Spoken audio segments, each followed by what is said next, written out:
con esta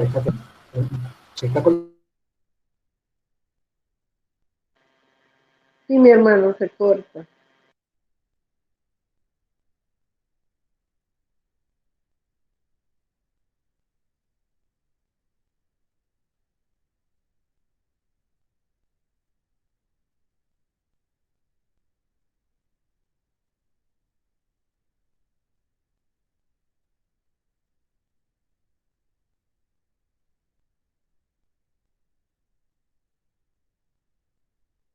Gloria a Dios, gloria a Dios. Recordamos, hermanos, que Carlos está lejos y está conectado de otro internet que no es el mío. Entonces parece que Yo bendiga, ¿me escuchan? ahora te escuchamos, mi vida. Bueno, hermano, Amén. ¿qué le puedo decir? Pero nada, déjame ver, no veo la pantalla mía, aquí no se ve, no se ve, no se ve, no se ve. ¿Cuál es mi pantalla? ¿Ustedes pueden ver mi pantalla? Amén. Amén. Sí, sí, se ve la pantalla. Amén. Sí se ve.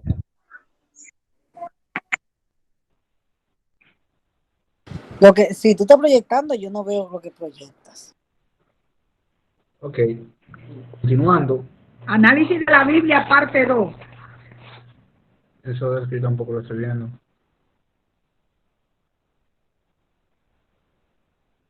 Ok, déjame buscar, a ver. Es esto, ok, es esto.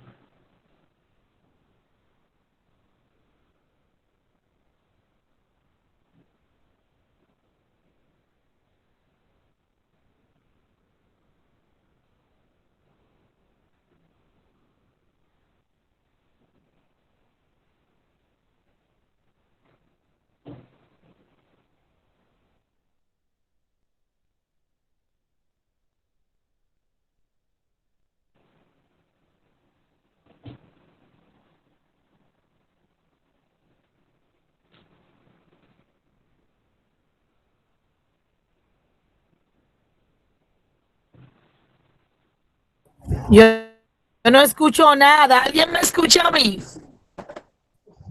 Sí, María, No, no se el escucha, problema María es Luz, no allá, se está oye. tratando de resolverlo. Ok. María. ¿Me escuchan ahora? ¿Me escuchan ahora? Amén, hermano. Sí, le escuchamos. Ok, hermano, son el Ok, problema que estoy hermano, teniendo son el aquí con la problema que estoy señal. teniendo aquí con la señal. No se escucha tan bien, yo no lo... Mercedes, ¿me escucha? Lo que escuchamos es un feedback. Sí, Luis, te escucho. 100%. ¿Seguro? Ok, ok. Sí, Sí, Mercedes últimamente nos está Sí, Luis escuchando bien, Burey, sí, perfectamente. te oímos, Luis. Bien, hermanos, continuando en lo que aparece la proyección de la pantalla. Parece que en el lugar donde estoy la conexión no es muy buena y aparentemente esto es lo que me espera a mí toda la noche. Pero Dios es bueno, estamos aquí y vamos a cumplir el propósito por el cual estamos aquí reunidos. Entonces, le decía que en el cronograma de estudio que nosotros llevamos, no tenemos una prisa en el sentido de cumplir un cronograma, sino que simplemente usted trae algo a la mesa que hay que tratar y lo tratamos y lo tocamos porque al final la idea es que usted salga con la capacidad de poder dar respuestas a esas interrogantes o esas dudas que pueden perjudicar o evitar el buen funcionamiento de su fe. Entonces, ese es uno de los dos puntos que mencioné ahorita que hay que tener bien claro. Nosotros vamos a ver eh, el tema de la Biblia, esta clase, y la otra, que sería la parte 3. Pero si hay que agotar una parte 4, una parte 5, una parte 6, lo vamos a hacer sin ningún problema. Así que con esa parte no tengan miedo, que nosotros vamos a eh, procurar tocar todo lo necesario, todo lo que tiene que ver con objeciones y planteamientos respecto a la Biblia. Entonces, en esta noche vamos a ver la parte 2 de este análisis. La semana pasada, ustedes vieron la parte 1 y y se quedaron con algunas preguntas. Prácticamente la intención de la clase pasada era que simplemente ustedes se familiarizaran con algunas preguntas y algunas objeciones que se suelen presentar en las universidades, en el transporte público, en el trabajo, en cualquier lugar. Se suelen presentar ciertas objeciones y algunas de ellas se plasmaron en la clase de la semana pasada para que ustedes la conocieran. La idea no era que dieran la respuesta, pero si la conocían era mucho mejor todavía, recordando siempre que todas nuestras respuestas en este espacio no se basan desde la fe, es decir, nosotros no estamos asumiendo nada, nosotros no estamos suponiendo que Dios existe, no estamos asumiendo que el cristianismo es verdadero, estamos usando las herramientas de la apologética, estamos usando la herramienta de la razón, de la argumentación para poder demostrar que todo esto es verdad y que hay veracidad en lo que nosotros creemos y afirmamos. Eso es muy importante recordarlo, muy, muy, muy importante. Entonces, en esta noche vamos a ver la respuesta a algunas de esas preguntas que fueron planteadas la semana pasada.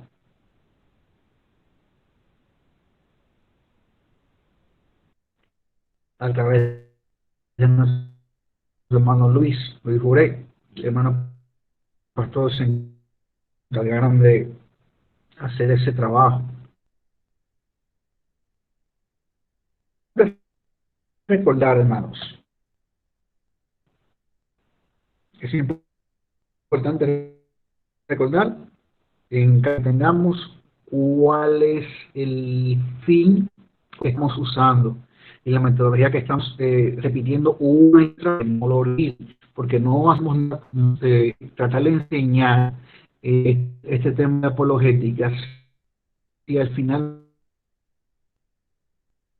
vamos a recurrir a una forma incorrecta de dar razones de nuestra fe. Lo que yo quiero es que usted acuda y use la forma correcta de presentar su trabajo. Al trabajo que yo tenía era yo he escuchado desde mi cine, yo le diciendo que es un libro escrito por hombres porque ellos tienen que creer en eso. Entonces usted tiene que estar preparado para poder dar respuesta a ese tipo de preguntas que surgen. Entonces esa es la razón de este espacio. Hay que recordar que no estamos asumiendo nada dentro de este curso. No estamos asumiendo que, primero, que Dios existe. Nunca lo asumimos, todo lo contrario, lo demostramos. ¿Cómo lo demostramos? ¿Quién me recuerda cómo nosotros demostramos la existencia de Dios cuando vimos esa clase?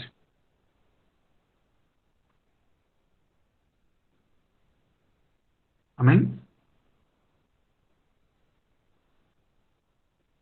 Te escuchamos. Sí, es el curso.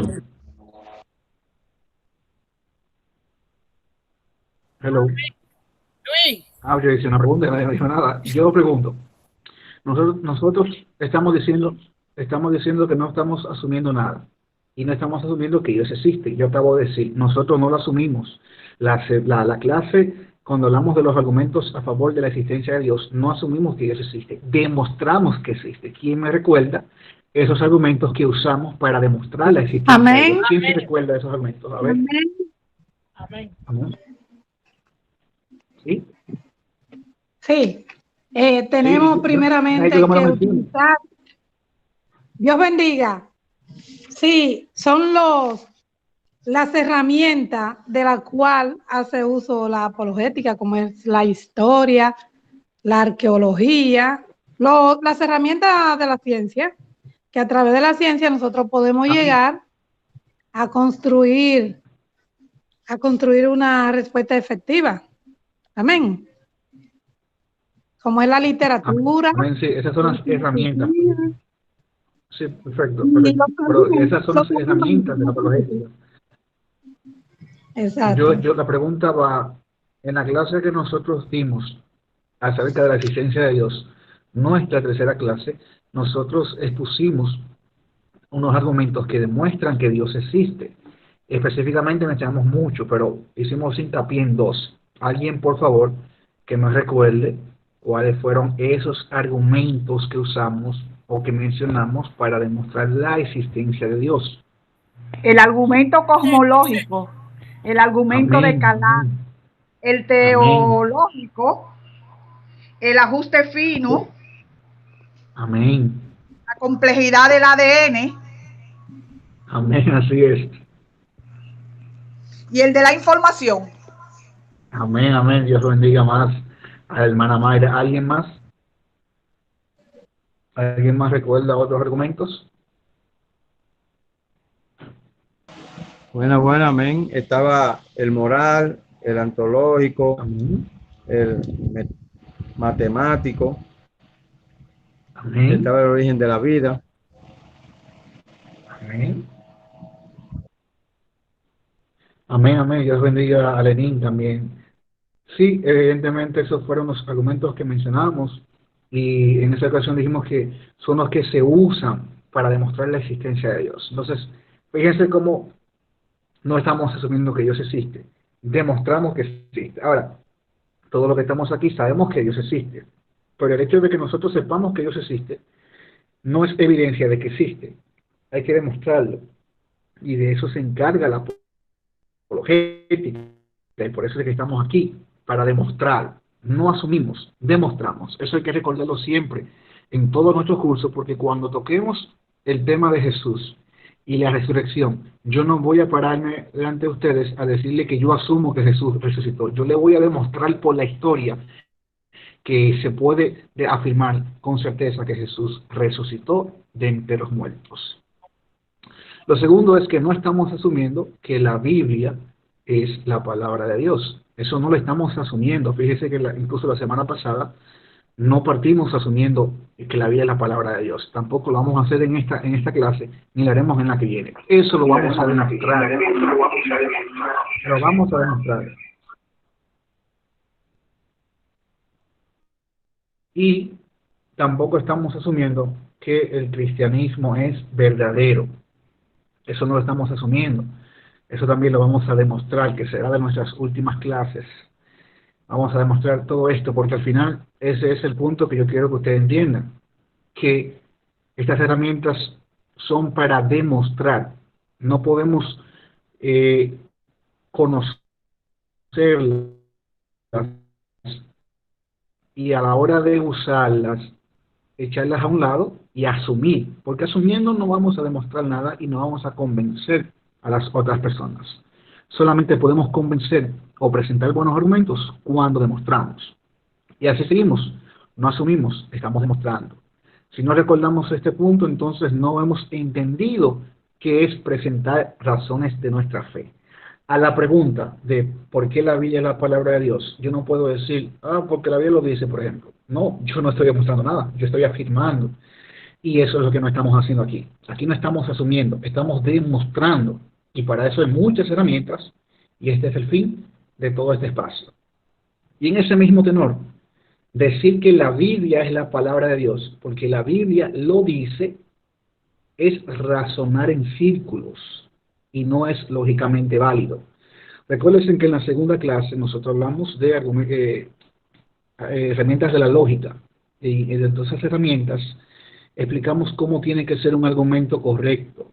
Y también mencionamos que existen falacias.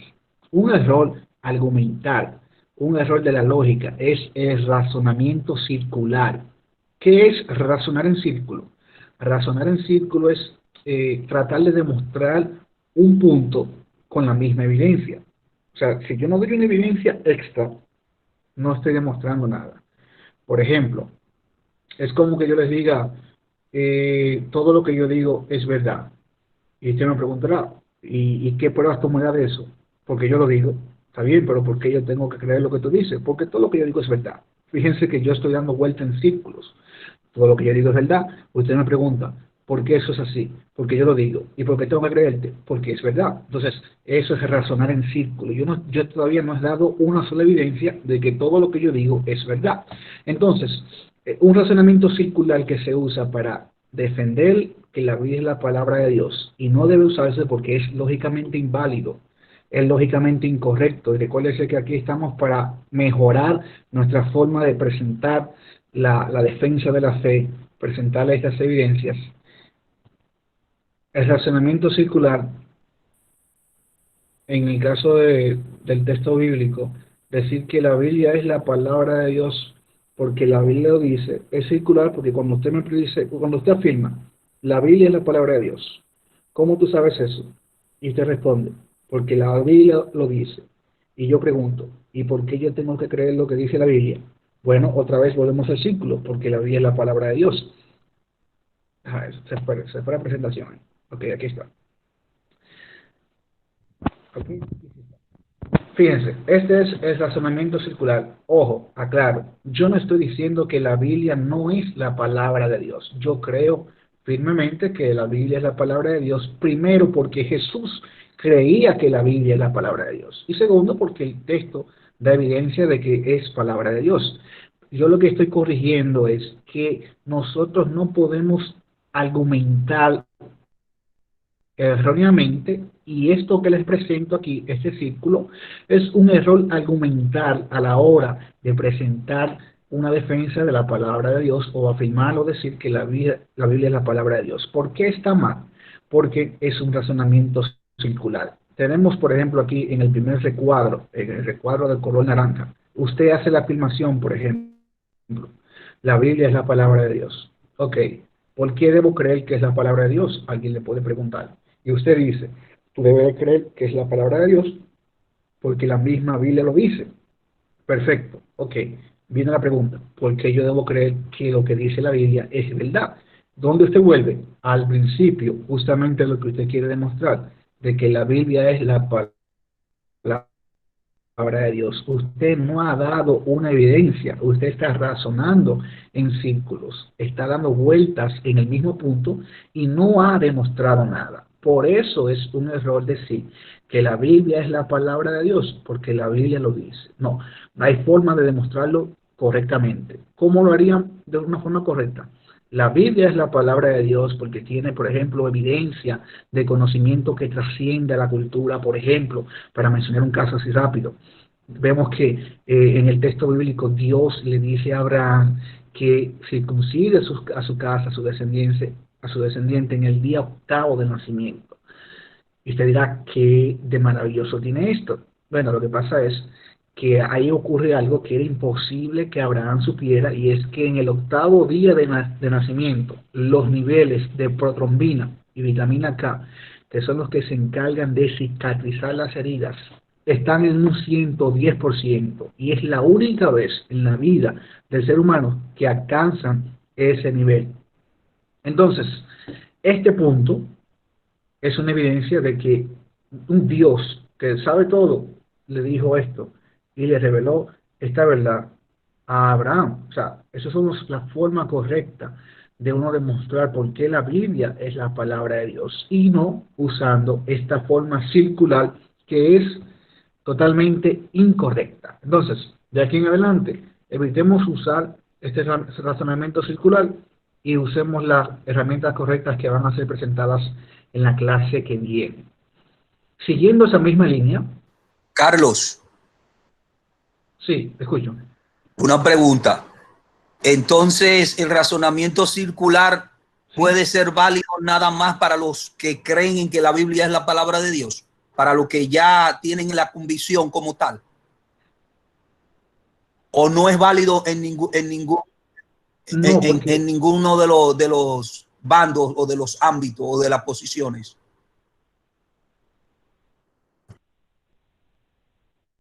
No, el razonamiento circular no es válido para nadie. O sea, yo les hago la diferencia siempre de que una cosa es que lo que nosotros sabemos que Dios existe, que Dios es real, sabemos que la Biblia es la palabra de Dios, pero la argumentación no trata del conocimiento, del saber, trata del demostrar, trata de los argumentos. Entonces, en ese ámbito, decir o tratar de demostrar que la Biblia es la palabra de Dios, diciendo que es palabra de Dios porque la Biblia lo dice, es razonar en círculo.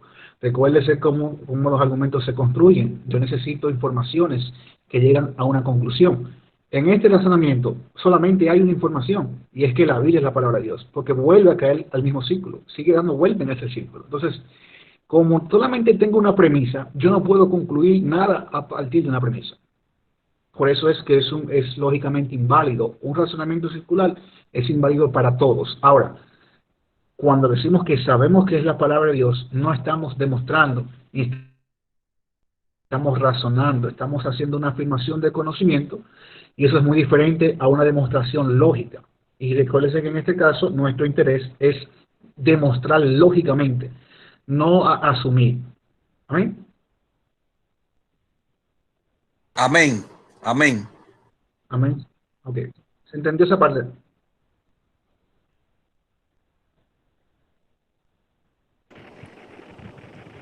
Yo realmente entiendo lo que el pastor preguntaba, porque, por ejemplo, si el pastor y yo creemos que la Biblia es la palabra de Dios, y preguntaré sobre, ¿tú me escuchas?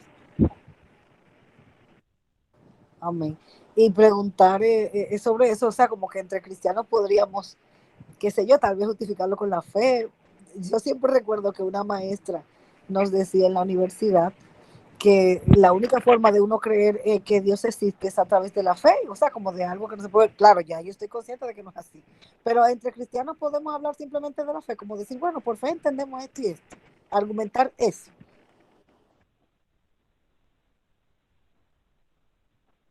Claro, eso sí es válido, porque estamos hablando de lo que sabemos, es un contexto común. Recuérdense que al principio yo le hablaba la importancia del contexto, que incluso el contexto determina qué tipo de método apologético yo debo usar. Dentro de nosotros que sabemos que Dios es real, que Jesús resucitó, no tenemos que justificarnos nada. Alma, postura con ahí le demostramos. Pero en nuestra tenemos la Biblia como palabra de Dios. No hay que demostrar eso. Ahora, usted no puede salir de ese contexto e ir a una persona que no tiene la Biblia como palabra de Dios y decirle que crea en ella, porque él ni siquiera tiene ese contexto nuestro. O sea, la parte de él saber y estar seguro de que es palabra de Dios, en él no se ha agotado, no se ha realizado, y es lo que nosotros tenemos que realizar, y es por eso que estamos aquí aprendiendo estas cosas. Porque recuérdense que en ese contexto es que estamos hablando todo lo que hemos dicho, en el contexto de que estamos conversando con personas que no tienen nada en común, ni que creen ni aceptan nada de lo que nosotros creemos y aceptamos. Es como que yo vaya a Alemania y le diga, por ejemplo, a un alemán, yo, por ejemplo, me contraten como oficial de tránsito en Alemania y yo quiera regular la ley de tránsito en Alemania con la ley de aquí dominicana. Aquí conducimos en el lado derecho del carril, pero en Europa no. Ellos conducen en el lado izquierdo. Imagínense que yo pare un vehículo y diga que le pongo una infracción por eso.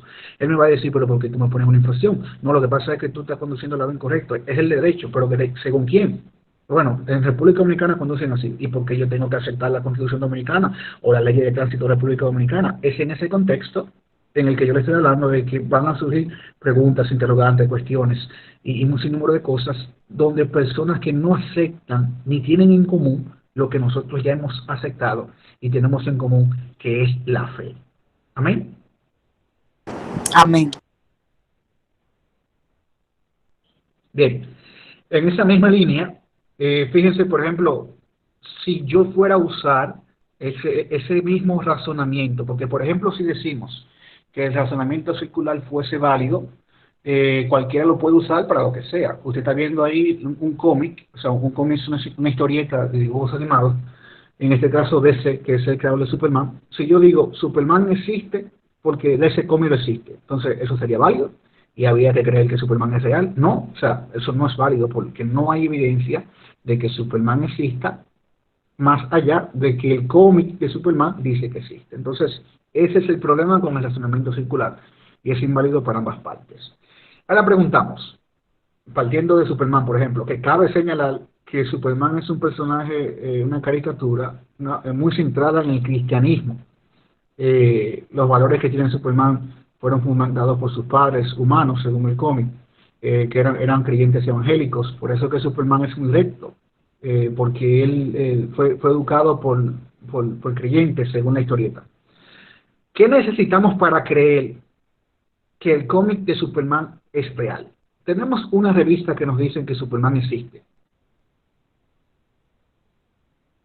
Y nosotros como críticos textuales, hace 2 semanas éramos filósofos, hoy seguimos siendo críticos textuales. Nosotros como críticos textuales necesitamos un sinnúmero de evidencias textuales para poder decir que Superman existe. Por ejemplo, necesitamos primero corroborar que el texto dice la verdad. Cuando leemos un cómic de Superman, tenemos que corroborar que todo lo que dice es verdad. Perdón.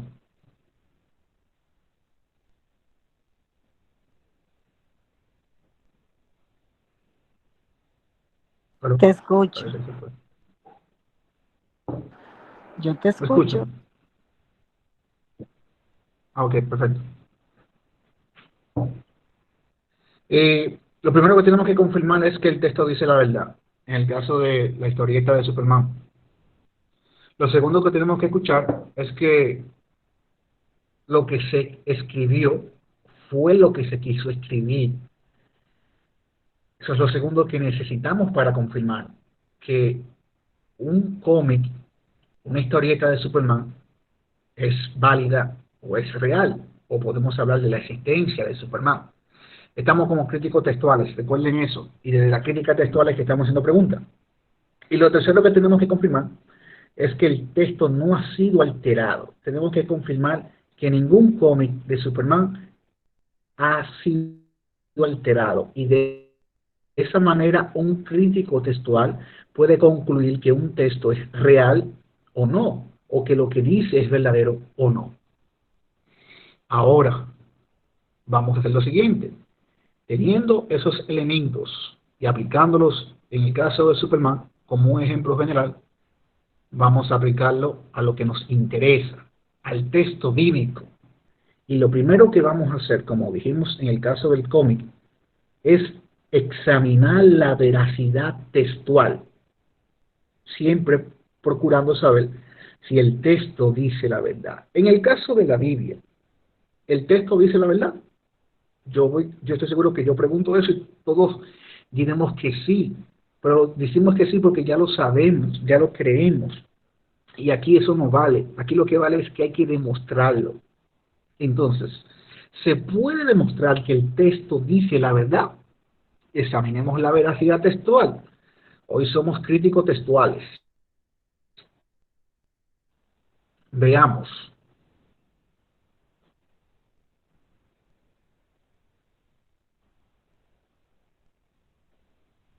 Cuando nosotros hablamos de veracidad, recuérdense que estamos hablando acerca de lo que el texto dice, acerca de lo que está escrito, qué tan real es o qué tan ficticio es. Es en esa línea que nosotros queremos hacer nuestra investigación para sacar una conclusión. Hay herramientas como vimos en la segunda clase, hay herramientas para cada tema, hay herramientas para cada ciencia. Y la crítica textual, la crítica literaria no es exenta. Ella como ciencia literaria tiene sus métodos, tiene sus herramientas. Y existen formas establecidas ya para establecer la veracidad de los textos. En este caso, el texto es veraz en lo que dice solamente si posee evidencia. O sea, vamos a tomar el caso del cómic de Superman, por ejemplo. Me habla de una ciudad, la metrópolis, y me habla de un periódico llamado Diario El Planeta. ¿Eso lo afirma como algo ficticio o lo afirma como algo real? Cuando nosotros vamos a un mapa mundial, no encontramos ninguna ciudad llamada metrópolis y tampoco encontramos ningún diario, El Planeta. Entonces, esos son los elementos que nos llevan a descartar o afirmar la veracidad de un texto. En nuestro caso, con la Biblia, nosotros recurrimos a 2 ciencias auxiliares. Recordemos que la Biblia es un libro escrito hace tiempo ya, no se escribe en la actualidad, se escribió hace tiempo. Y tenemos que recurrir a 2 ciencias auxiliares para corroborar si lo que dice es verdad. La primera de ellas es la arqueología. La arqueología estudia los restos, artefactos, pictografías y más, y la historia se encarga de estudiar los eventos en el pasado.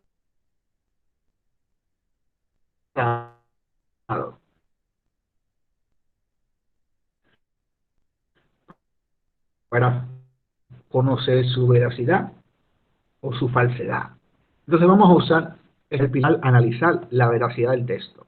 Entonces vamos a ver qué podemos concluir nosotros de este punto a través de estas dos ciencias auxiliares. Recuérdese que al principio hablamos de que vamos a recurrir a las ciencias auxiliares, y si usted está notando algo, para cada cosa que nosotros afirmamos aquí, tenemos que recurrir a una ciencia.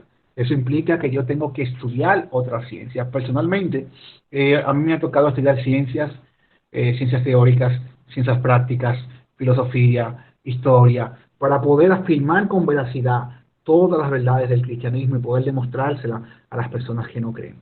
Entonces, nosotros tenemos evidencia usando la historia y la arqueología, para probar la veracidad del texto bíblico.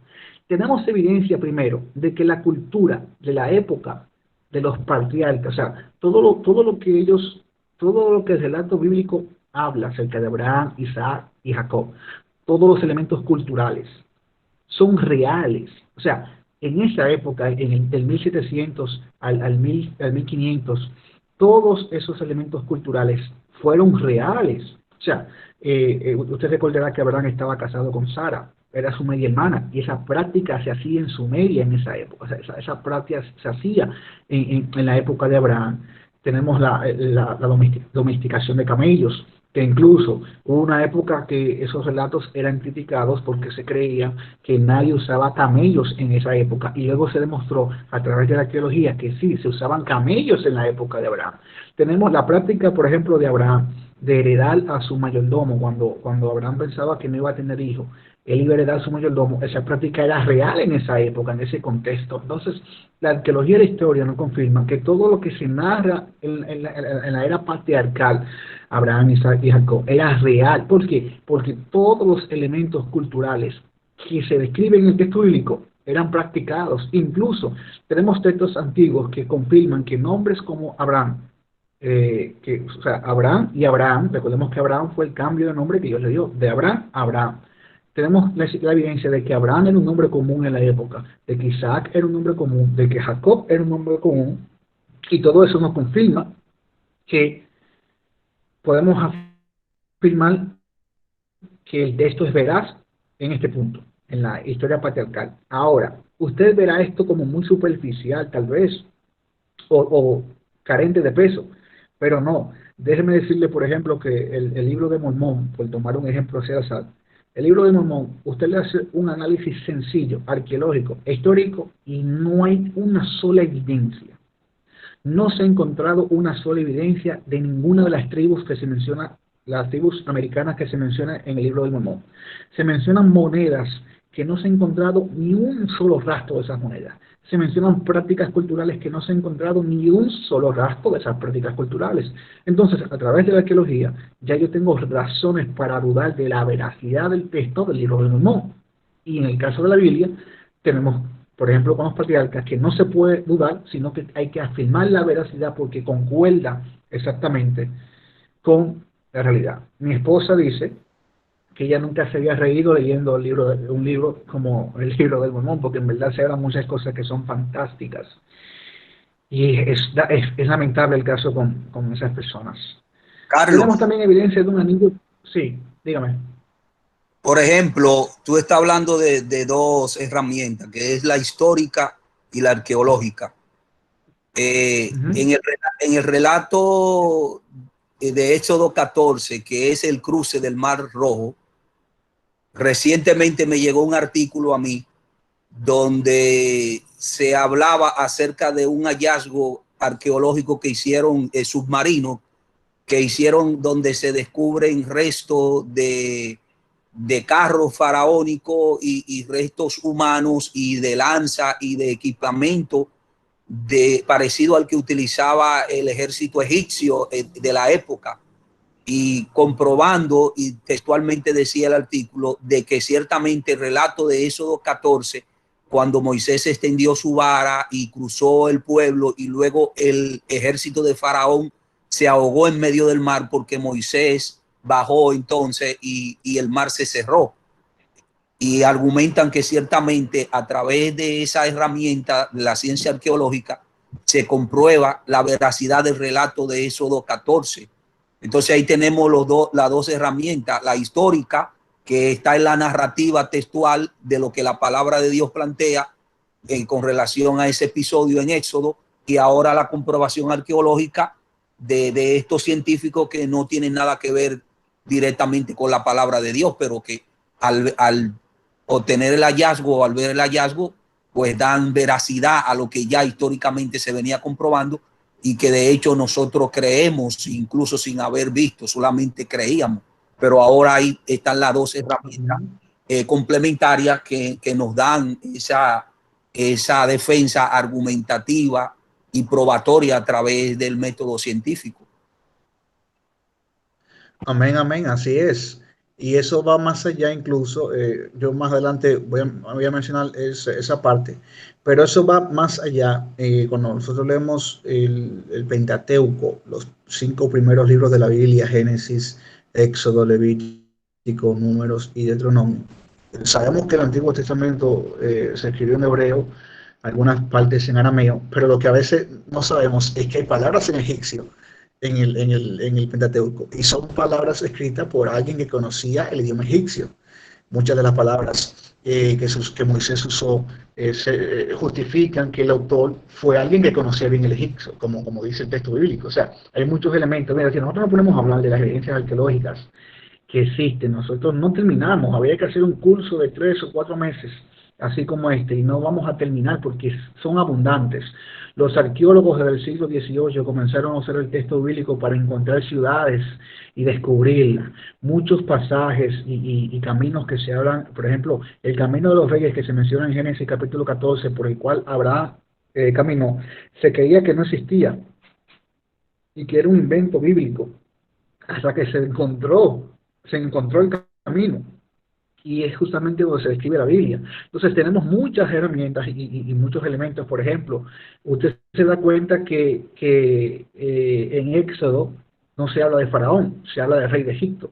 Y esa expresión, rey de Egipto, corresponde justamente al momento cultural en el cual Moisés existió. O sea, todos estos elementos confirman la veracidad del texto y que se escribió por una persona que estaba presenciando los hechos y que estaba ahí presente. Claro, también hay libros que no cumplen este requisito y no tienen que cumplirlo, pero los libros que son históricos y afirman historia cumplen este requisito y nos muestran la veracidad de lo que dicen, y eso aumenta en nosotros la confianza en el texto y nos da herramientas como el pastor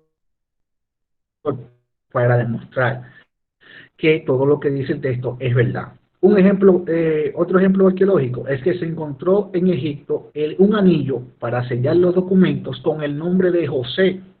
Recuerden que José era el corregente del faraón, y tenemos que él era el autorizado para ejercer todas las transacciones y todas las cosas, y justamente se encuentra un anillo con su nombre en Egipto. Fíjense cómo ya no podemos dudar ni siquiera que José no existió, porque encontramos un anillo de una persona con el nombre José. Es más, la práctica que describe Génesis de los egipcios, usted recordará que dice que los egipcios no toleran muchos el trato con los pastores, y por eso tienen que afeitarse. Se debe y corresponde a una época cultural donde los egipcios fueron dominados por una cultura asiática que era más afín a la familia de Jacob y todos sus miembros y elementos. Entonces, tenemos en el texto bíblico muchos elementos veraces que nos ayudan a seguir afianzando nuestra fe en lo que dice el Éxodo. O sea, el Éxodo es un evento histórico que está validado. Tenemos validación, como decía el pastor, de carros, utensilios de cocina, debajo del mar, o sea, al fondo del mar. Tenemos restos de personas. Yo recuerdo que hay un artículo de un arqueólogo que se decían que se pueden, ¿cómo era? Déjame ver si recuerdo el término claro. Se pueden delinear rastros de personas dentro en el fondo del mar. O sea, hay una forma de yo saber que por ahí caminó una persona. Claro, sabemos que el mar está en constante movimiento y que eso se pierde con el tiempo, pero él decía que se puede delinear las pisadas de las personas. Tenemos evidencia de rastros de utensilios y personas que vivieron en la misma ruta del Éxodo, en el desierto. Tenemos, con respecto al Éxodo, muchos otros elementos. Por ejemplo, tenemos la huida, o la huida no, el éxodo, el despacho de los israelitas de Egipto en tablas egipcias, y tenemos muchos elementos que podemos seguir mencionando que validan el éxodo, que son evidencias arqueológicas y evidencias históricas.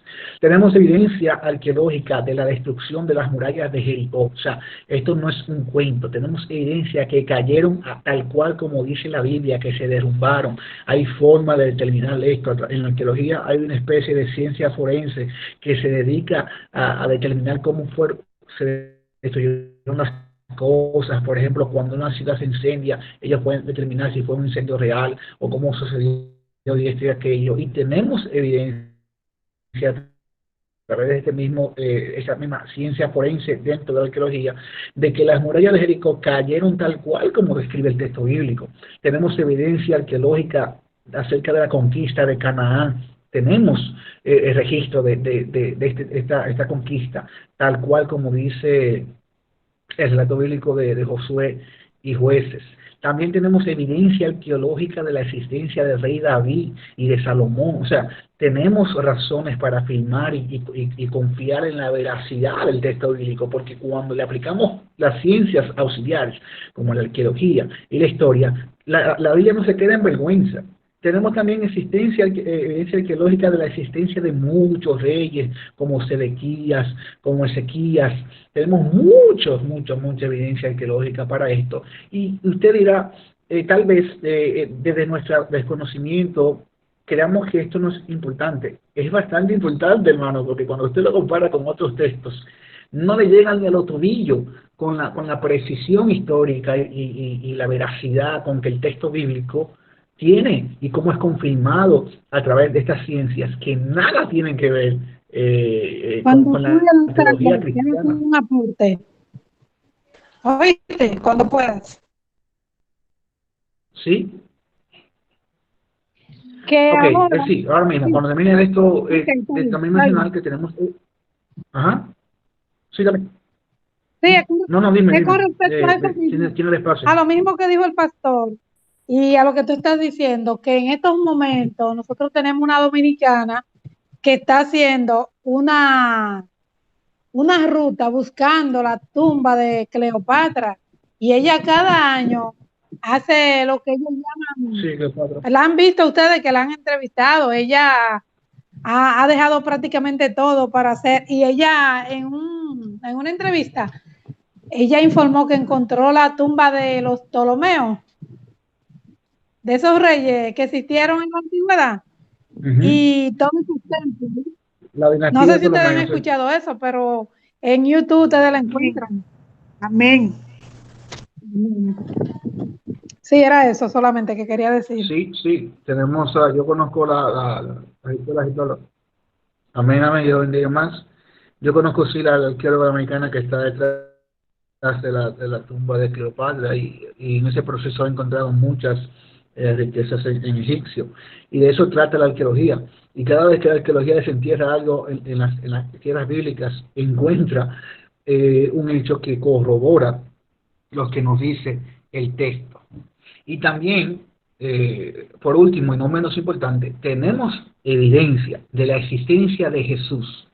Y aunque esto lo vamos a ver con detalle cuando tratemos la existencia histórica de Jesús, la forma de demostrar históricamente que resucitó, cabe señalar que la ciudad de Nazaret se ha encontrado, y esto es importante porque antes se decía que Nazaret, que el texto bíblico era errado y no se podía confiar en él, por lo menos los evangelios, porque hablaban de ciudades que no se habían encontrado, y una de ellas era Nazaret. Usted recordará cuando ese refrán en la Biblia, cuando se habla acerca de Jesús, que se pregunta de Nazaret, y de ahí puede salir algo bueno. Es porque Nazaret, hoy sabemos que Nazaret, como afirma el texto bíblico en esa expresión, que Nazaret era una ciudad pequeñita, o sea, era mínima, una ciudad mínima pequeñita, a tal punto que ni siquiera tenía cementerio. Y por eso es que se ve ese estilo como de desprecio de Nazaret, porque era bastante pequeñita, y esa ciudad se encontró, y al final, ¿qué se logró? validar que lo que el texto bíblico decía acerca de esa ciudad era real. Entonces, mis hermanos, viendo esto, nuestro análisis de la veracidad del texto pasa a la prueba. ¿Por qué? Porque vemos que el texto es veraz en lo que nos dice con relación a las historias bíblicas o parte de ellas. Yo pudiese seguir mencionando, pero se nos agotaría cuántos días mencionando todas las evidencias con detalle. Muchos. Lo importante es que usted sepa que existe bastante evidencia de las historias y personajes bíblicos que se han validado a través de la arqueología. Esta pictografía es una pictografía egipcia con relación al Éxodo. Usted puede ver que en una parte incluso hay personas debajo del mar. Se ven como personas debajo del mar. Es tipificando la derrota de ellos con el cruce del pueblo de Israel por el Mar Rojo. Estas fotos que usted ve aquí en esta esquina. Para que suba, parece que hay un delay. Ahora sí, esta foto que usted ve aquí es una piedra moabita, se conoce como la piedra moabita de Moab. Y esta piedra moabita es la que habla del rey David y de su casa. A través de este elemento, la piedra moabita, es que nosotros tenemos o afirmamos que tenemos evidencia arqueológica de la existencia del rey David, porque la piedra moabita habla del rey David en Israel y habla de su casa también. Esta ciudad que se ve en el extremo inferior izquierdo, déjame para que aparezca, ok, ahí aparece.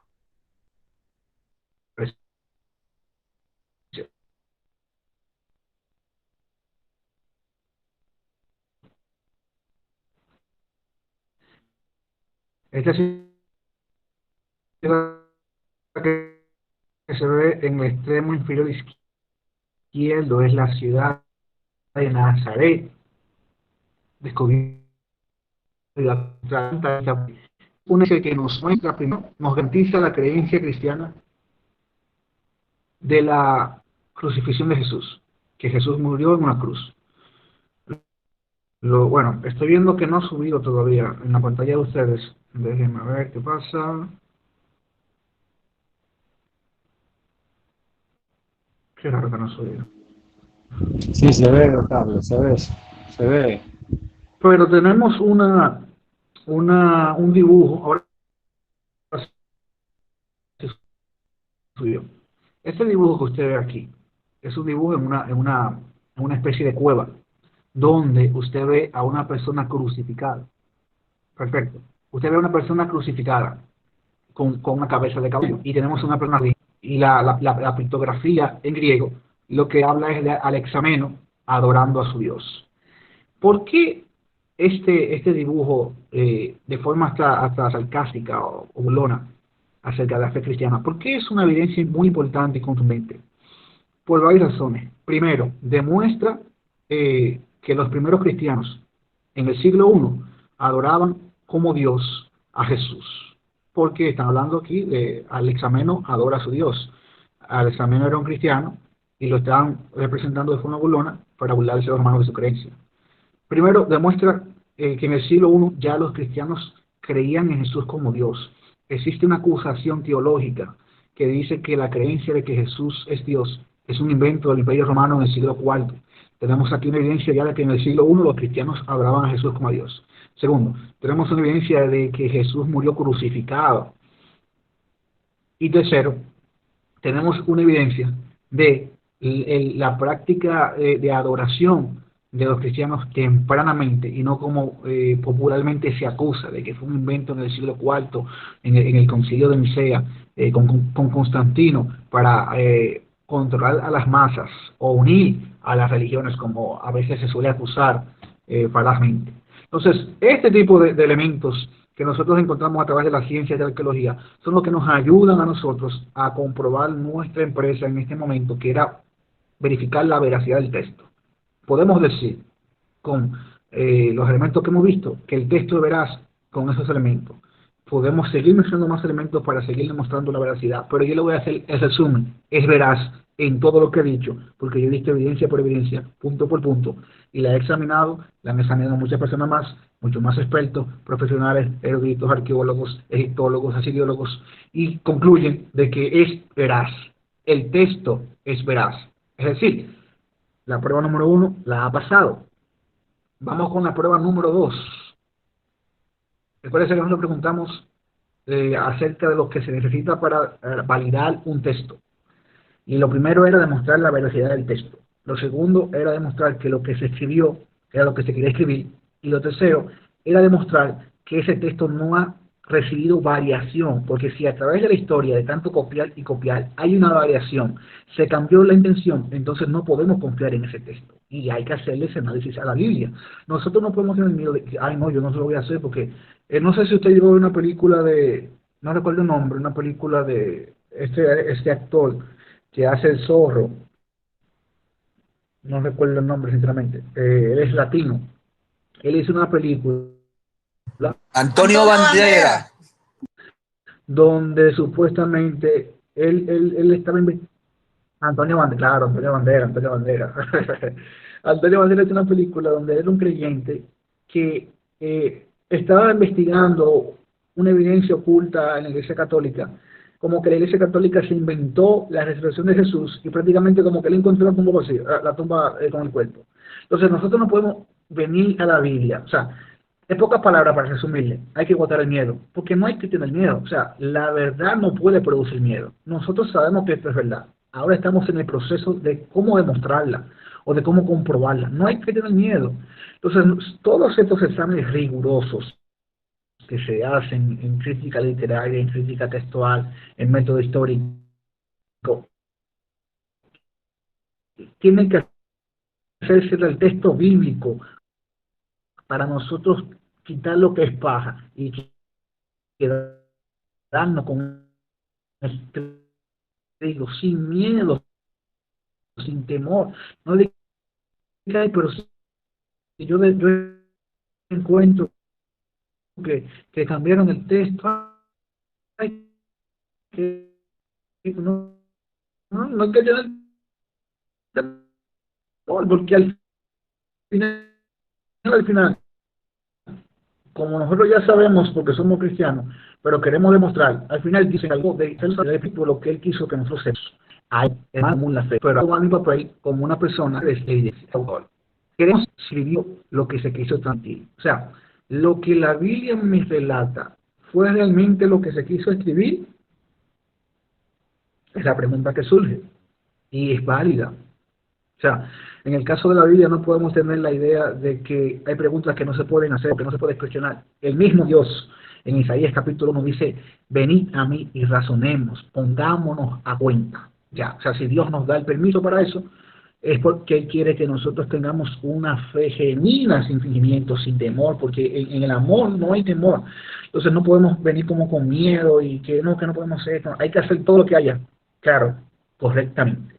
Como hablamos aquella vez de la ciencia correcta y la mala ciencia. Entonces queremos preguntar, lo que se escribió, ¿es lo que se quiso transmitir? Vamos a ver, vamos a hacer nuestro análisis, siendo objetivo, siendo coherente, porque al final eso es lo que queremos mostrar. ¿Cómo logramos esto? Esto lo logramos usando los criterios de historicidad. Y esto lo vamos a manejar mucho cuando empecemos a usar el método histórico crítico, cuando entremos en el tema de Jesús. Pero primero nos hicimos filósofos, hoy somos críticos literarios. Con el tema de Jesús seremos historiadores críticos y vamos a usar los elementos que usan los historiadores para demostrar o para validar que algo ocurrió así. ¿Cómo usted sabe que el trabucazo, por ejemplo, aquí, el de Mella, fue real, si usted no estaba ahí? Bueno, hay un método histórico que se usa para establecer eso, y ese mismo método histórico lo vamos a usar para establecer, primero, que Jesús existió, y segundo, que resucitó de entre los muertos.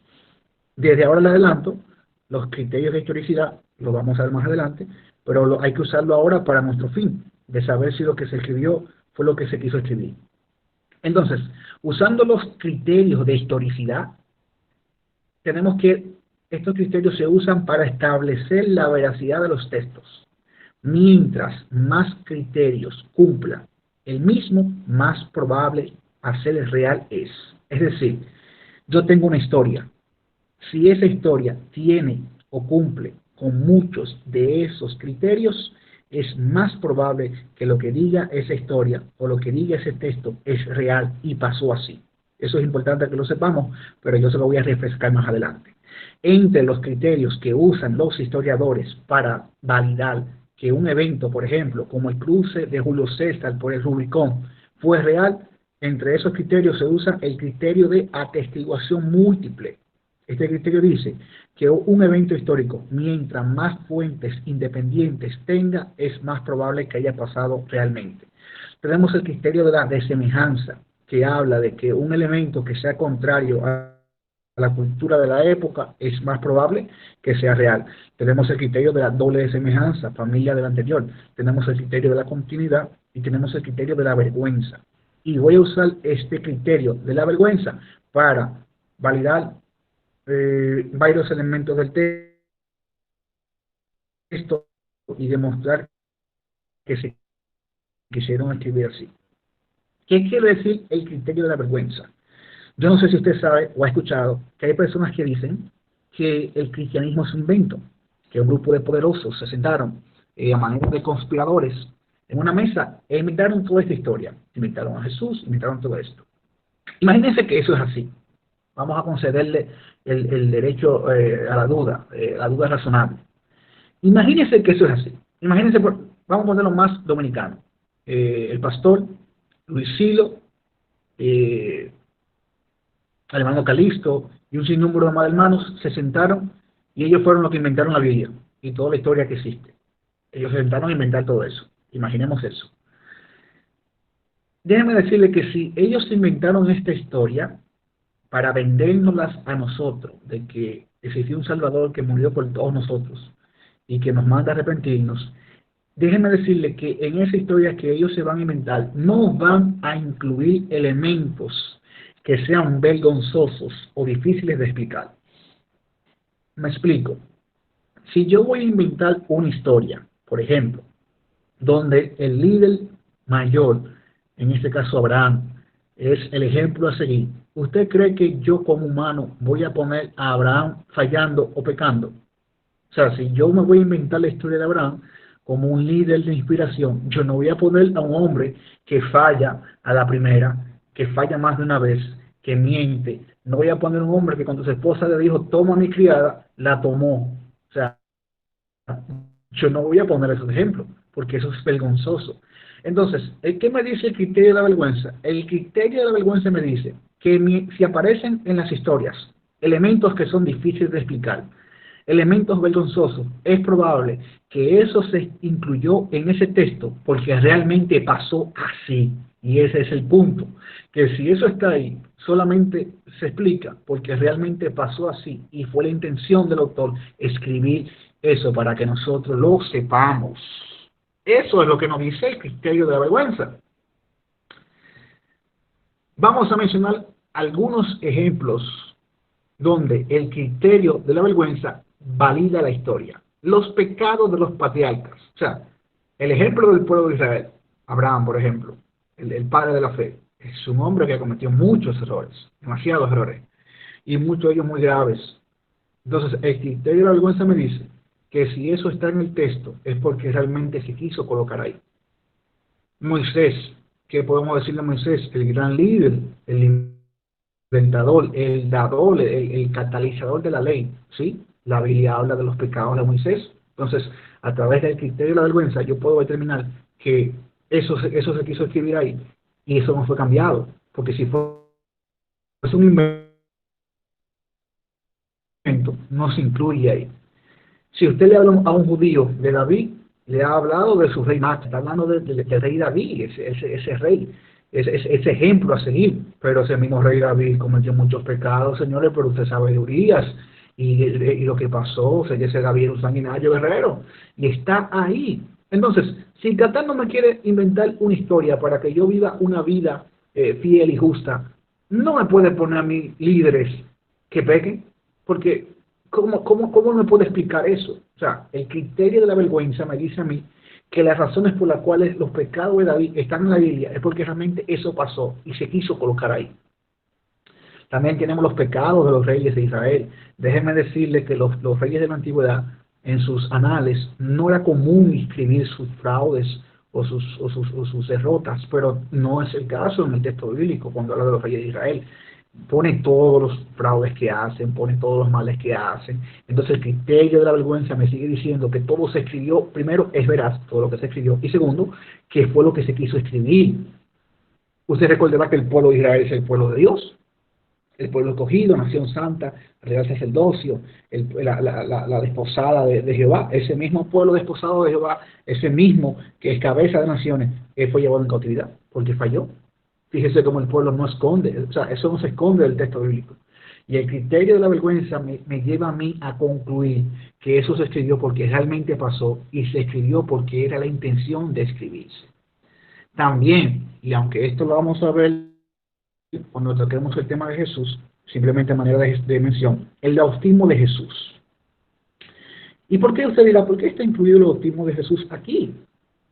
Porque el criterio de la vergüenza me ayuda a mí a afirmar que Jesús sí se bautizó. O sea, así como yo puedo decir que Mella disparó el trabucazo en la puerta en el Conde, yo puedo decir que Jesús se bautizó por el mismo método. ¿Por qué? Porque si Catano me dice a mí que este Jesús es Dios sin pecado, estamos asumiendo que se inventó esta historia. Junto con Lisilo, el hermano Calixto, el hermano Ángel ahí, el hermano Domingo Hernández inventaron todo esto. Y Catano me quiere decir a mí que Jesús es Dios, sin pecado, encarnado. Y yo pregunto, Catano, pero si Jesús es Dios, ¿por qué se bautizó? ¿Porque se bautizaron los que tienen pecado? Entonces Catano dice, bueno, o sea, si Catano se inventa esa historia, él no va a poner ese elemento porque ese elemento es difícil de explicar. Y como es difícil de explicar, el método histórico crítico me dice que si hay un elemento difícil de explicar en un texto y está ahí, es porque eso realmente pasó. Fíjense cómo el Señor se encarga en su sabiduría de colocar elementos que a la posteridad iban a ser demostrados en ciencias que aún no se usaban ni siquiera en esa época, porque los métodos de historia crítica son recientes, son 100 o 200 años atrás. Entonces, el bautismo de Jesús es un elemento para demostrar que Jesús existió y se bautizó, y que eso se escribió ahí porque realmente pasó así, aunque sea difícil de explicar, y déjenme decirle que sí, tiene su explicación, pero lo estamos viendo ahora desde un punto de vista histórico, no de un punto de vista teológico. Entonces, usando el criterio de la vergüenza, podemos concluir que sí, que nuestro examen de comprobar si lo que se escribió, o sea, si lo que está fue lo que realmente se escribió, concluimos satisfactoriamente que sí, porque usamos criterios y uno de ellos es el de la vergüenza, que nos ayudó a demostrar esto. Y por último, queremos saber si el texto ha variado. Queremos saber si el texto ha sido cambiado. Esto es muy importante, porque no vale que el texto sea veraz, ni se haya escrito lo que se quiso escribir. Si fue cambiado en algún punto, nunca vamos a estar seguros si lo que tenemos ahora fue lo que se escribió antes. Y déjeme decirle que en las universidades y en las conversaciones populares suele surgir esta objeción y decir, pero la Biblia es una copia de la copia de la copia, sí, de muchísima copia, pero podemos determinar si lo que tenemos en la mano fue lo que realmente recibieron esas personas o fue realmente lo que se escribió. Y ese análisis de texto lo hace la crítica textual, un área que los líderes mundiales, y es bueno que tú lo sepas, los líderes mundiales en la crítica textual son cristianos conservadores, evangélicos, bautistas, y no cristianos liberales, como lo eran hace siglos. Entonces, ¿qué nos dice la crítica textual? A la afirmación de que la Biblia que tenemos es una copia de la copia de la copia de la copia de la copia de la copia de la copia, sí, mucha copia. Por eso no dice nada, eso no dice que es veraz o es falso. Nos dice la crítica textual, o sea, que el proceso de copiado de los manuscritos es confiable. Nosotros tenemos una Biblia a mano, pero esa Biblia es producto de la traducción de unos textos en un idioma. La Biblia se escribió originalmente el Antiguo Testamento en hebreo, algunas partes en arameo, y en algunas porciones mínimas aparecen palabras en egipcios, en acadio, etc. Y nosotros tenemos el Antiguo Testamento porque los judíos tenían escribas que se dedicaban a copiar los textos. por eso se llama manuscrito, porque lo hacían a mano, usaban distintos materiales, pero el más común es el pergamino, ya en un tiempo muy adelantado. Antes se usaba el papiro, pero ¿qué pasa con el papiro? El papiro era un material muy perecedero, era se hacía de una célula vegetal y era muy perecedero, solamente puede sobrevivir en lugares muy secos, como las cuevas de Qumran, donde se encontraron unos rollos, un descubrimiento muy famoso el siglo pasado, que se conoce como los rollos del Mar Muerto, pero eso es un tema aparte. Lo que le quiero decir es que los manuscritos que tenemos y son en cantidad, son en pieles de animales, que son más duraderos y resisten a climas distintos, diversos, y a diferentes elementos. Entonces, la crítica textual nos ha ayudado a determinar que el proceso de copiado, es decir, por ejemplo, imagínense a Iraida. Iraida es un escriba que le dan la tarea de el rollo, por ejemplo, de Isaías. Usted ve en la imagen ese rollo así abierto. Ese era un libro. O sea, nosotros tenemos la dicha hoy, y vamos a decir la comodidad de cargar 66 libros de la Biblia de una forma compacta, y a veces está digital. Pero antes un rollo podía tener 15 metros de largo, y 15 metros de largo es más grande que un palo de luz, por si usted no lo sabía, o casi de su tamaño. Entonces, Iraida tenía la tarea, por ejemplo, de copiar ese rollo, ese libro de Isaías, por ejemplo. ¿Con qué propósito? Porque como el material era perecedero, había que garantizar la transmisión de ese mensaje. Y déjeme decirle que los escribas judíos no se tomaban esta tarea a la ligera, no, ellos eran profesionales. Y para describirles simplemente un poco qué era lo que ellos hacían, ellos se sabían cada letra de ese manuscrito. Ellos usaban la gematría, ellos señalaban la letra central, la letra principal, la letra final. Ellos memorizaban, o sea, la habilidad memotécnica de los escribas era tan tal que ellos se sabían los libros de memoria y los podían copiar de memoria, pero aún pudieron copiar de memoria, les estaba prohibido copiar de memoria. Para ello copiar tenían que hacer su manuscrito viendo el original enfrente, letra por letra. Y usted dirá, wow, pero esto es increíble. Más increíble es cada vez que ellos tenían que escribir el nombre de Dios, lo que se conoce como el tetragramaton, o las 4 letras del nombre de Dios, que hasta ahora no sabemos cómo se pronuncia, no hay una pronunciación correcta, no sabemos, pero nosotros lo conocemos como Yahvé. Cada vez que ellos escribían este nombre Yahvé, ellos tenían hasta una especie de cábala o ritual, donde tenían que cambiarse la vestidura, tenían que volver a mojar la pluma o el lápiz que estaban escribiendo, y tenían que cada vez que escribían una letra hacer una oración. Es decir, este cuidado que tenían estos escribas, que más adelante los expertos fue un grupo conocido como los masoretas, que esos sí eran expertos en verdad. Pero estos escribas eran hacían ese trabajo con tanta dedicación y con tanta precisión, que hoy sabemos que lo que ellos escribieron, lo que ellos leyeron, es exactamente lo que nosotros tenemos en nuestras Biblias.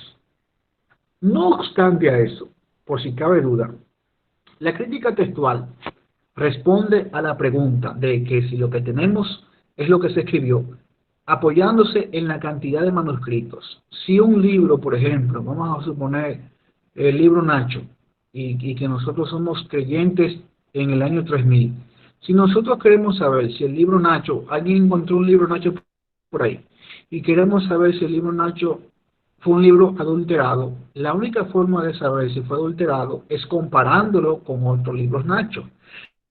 Pero donde no aparecen muchos libros Nachos viejos, no podemos saber si el libro Nacho nos quiere decir lo que en verdad se quiso escribir o se alteró. Entonces la crítica textual nos dice que mientras más copias de ese mismo libro aparecen, mayor precisión y mayor seguridad tenemos en afirmar que esa copia o ese libro es exacto.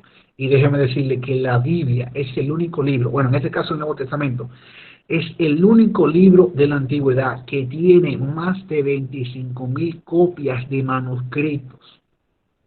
Entre esas 25.000, solamente 6.000 son en griego. Tenemos en copto, siriaco y un sinnúmero más de idiomas. Pero 25.000 manuscritos, o sea, Tal vez usted encontrará este número irrelevante, pero para un crítico textual, ellos saben que esto es increíble. ¿Por qué? Porque de otras obras antiguas, como los escritos de Platón, los escritos de Sócrates, por ejemplo, tenemos 9, 10, 14 copias, y los expertos dicen que sí, que esos libros son auténticos, originales. Cuanto más el texto bíblico, con 25.000 copias solamente del Nuevo Testamento y cientos de miles del Antiguo Testamento. Es decir, tenemos evidencia en la mano palpable para decir que el texto se puede comprobar para ver si fue alterado. Y en ese análisis desde la crítica textual se ha comprobado que la exactitud del texto bíblico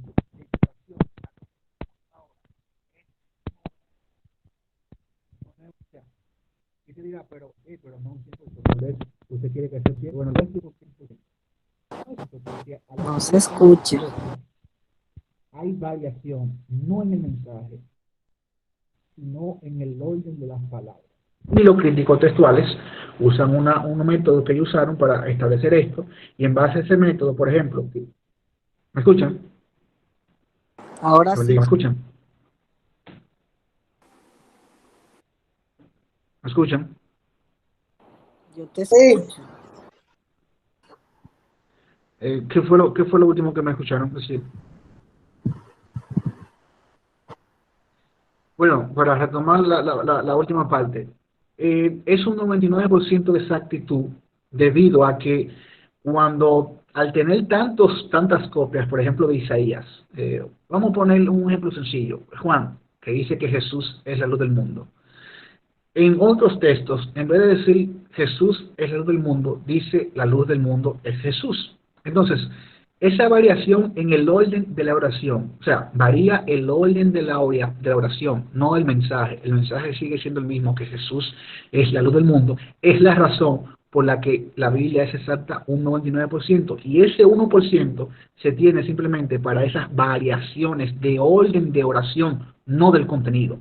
La Biblia es exacta. Lo que se escribió en aquel entonces es lo que tenemos ahora en nuestras manos. Y podemos estar confiados en ello. Este rollo que usted ve en su pantalla es el rollo encontrado en Qumran del profeta Isaías. Antes del descubrimiento de Qumran, el libro más antiguo, la copia más antigua que teníamos de Isaías era del 900 después de Cristo. La versión de los masoretas. El Isaías, versión masoreta. Se conoce como versión masoreta porque el alfabeto hebreo no tenía vocales. Entonces los masoretas, para cuidar que los judíos de las generaciones posteriores pudieran leer el texto bíblico y darle la entonación que había que darle, ellos agregaron un sistema de vocales conocido como masora. Por eso es que se conoce a este grupo de escribas como masoretas. Ellos son los que le agregaron vocales para nosotros poder, por ejemplo, entonar ciertas expresiones hebreas, porque el hebreo es un idioma muy poético es el hebreo, y a veces muchas de sus frases o expresiones hay que hasta que cantarla. Por ejemplo, para que usted tenga una idea, Génesis 1:1, uno tenía que decir Bereshit bara Elohim vehachamayi bahahare. O sea, nosotros sabemos que eso se pronuncia de esa manera porque los masoretas agregaron los signos de puntuación y las vocales para que hoy, por ejemplo, yo sepa que eso se pronuncia de esa manera. Entonces, este manuscrito que vemos en pantalla es 1000 años más antiguo que la copia de los masoretas, que es del 900 después de Cristo. Esta es del 100 antes de Cristo. Cuando se hace un análisis comparativo en la crítica textual, nosotros vemos que de el Isaías 100 años antes de Cristo y el Isaías 900 años después de Cristo, 1000 años de diferencia, no hay una sola variación. O sea, no varían en nada. Y pasaron 1000 años. 1000 años de escribir y copiar, escribir y copiar. Estas evidencias y estos elementos son lo que nos hace concluir a través de la ciencia, de la crítica textual, que la Biblia no ha sido alterada y que podemos estar confiados de que lo que se escribió allá en aquella época nos llegó tal cual a nuestra época y que nadie nos ha engañado en el mensaje que se nos está diciendo en el texto bíblico. Eso lo hacemos y podemos afirmarlo y demostrarlo gracias a las evidencias que el mismo Dios se ha encargado de dejarnos. Porque déjeme decirle una cosa, o sea, todas estas evidencias las hemos encontrado porque Dios se ha encargado de dejarnos todas estas evidencias y damos gracias a Dios y gloria a Dios por ellos. Retomando y refrescando los retos de las semanas pasadas con los cuales tal vez usted se fue a su casa. ¿Usted recuerda esa pregunta? ¿Cómo respondería a lo siguiente sin asumir que la Biblia es la palabra de Dios y que es veraz? Y entre esa pregunta estaba, ¿cómo sabes que el texto no ha sido manipulado? Bueno, déjeme decirle que si usted respondió diciendo, yo sé que el texto no ha sido manipulado porque la Biblia es la palabra de Dios, respondió mal, no es la forma correcta. Recuérdese que aquí no estamos para responder en base a lo que sabemos, sino en base a demostraciones objetivas y que pueden creer cualquier persona sin suponer que la Biblia es la palabra de Dios. Ahora, después de la información que yo les he dado, ¿cómo sabes que el texto no ha sido manipulado? ¿Cuál es su respuesta? Alguien, por favor, que responda de manera rápida a esta pregunta.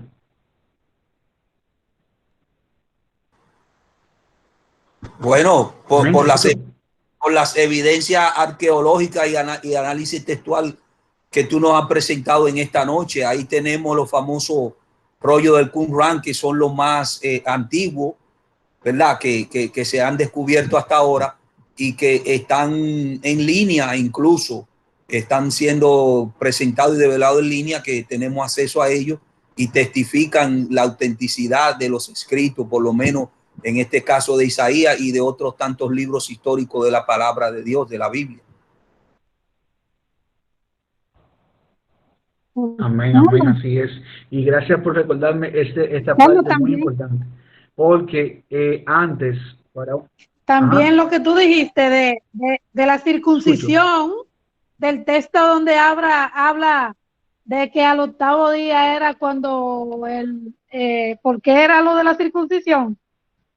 Cuando tú dijiste que Abraham se le dijo que se circuncidara al octavo día, porque en esa fecha era que la persona tenía la mayor cantidad de la proteína, tú dijiste el nombre ahorita,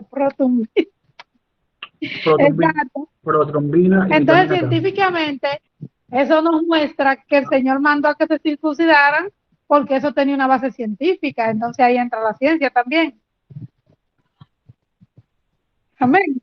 Amén, amén. Sí, eso es así, aunque esa respuesta va más orientada a quien pregunta cómo sabemos que viene de Dios. Esa sería una respuesta perfecta para ese caso. La pregunta de nosotros ahora es cómo sabes que el texto no ha sido manipulado, y como bien respondió el pastor, en base a la evidencia de la crítica textual, sabemos que lo que se escribió hace siglos nos llegó tal cual a nuestras manos. Esa es la forma de responder a este tipo de preguntas. Recuerden que esta pregunta yo te la dejé la semana pasada para que usted la medite y reflexione y hasta la analice.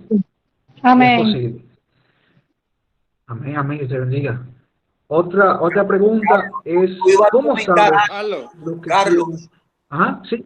Tú ibas a argumentar algo relativo a la respuesta. Gracias por recordar, pero te quedaste ahí. ¿Qué era lo que te recordaba? Sí.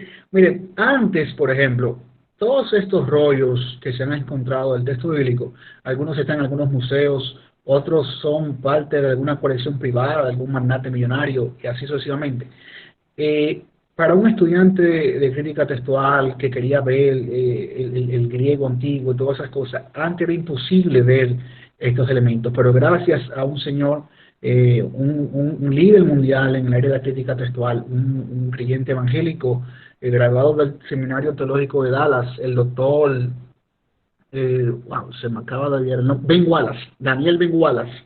Él es el fundador del Centro de Manuscritos del Nuevo Testamento y él es que se ha encargado de digitalizar cada manuscrito que existe en el mundo. O sea, usted no tiene que viajar para Inglaterra ni para Israel, no, usted lo ve desde su casa en internet, porque en la página de él, el centro de los manuscritos del Nuevo Testamento, él tiene todos los manuscritos. Por ejemplo, yo he visto el Códice Real, el Códice Vaticano, el Sinaítico ahí, y puedo, si usted sabe leer griego, usted puede leer la Biblia, usted puede comparar todas estas cosas. O sea, son herramientas de estudio un poco más profundo que están disponibles para todos nosotros, y gracias a labores altruistas como la de este señor, que viaja por el mundo digitalizando esos manuscritos para que el que no pueda hacerlo lo pueda acceder a través de internet desde su casa. Y créanme que esta herramienta es de mucha bendición, y si algunos nosotros podemos aprovecharla, sería un éxito en este caso.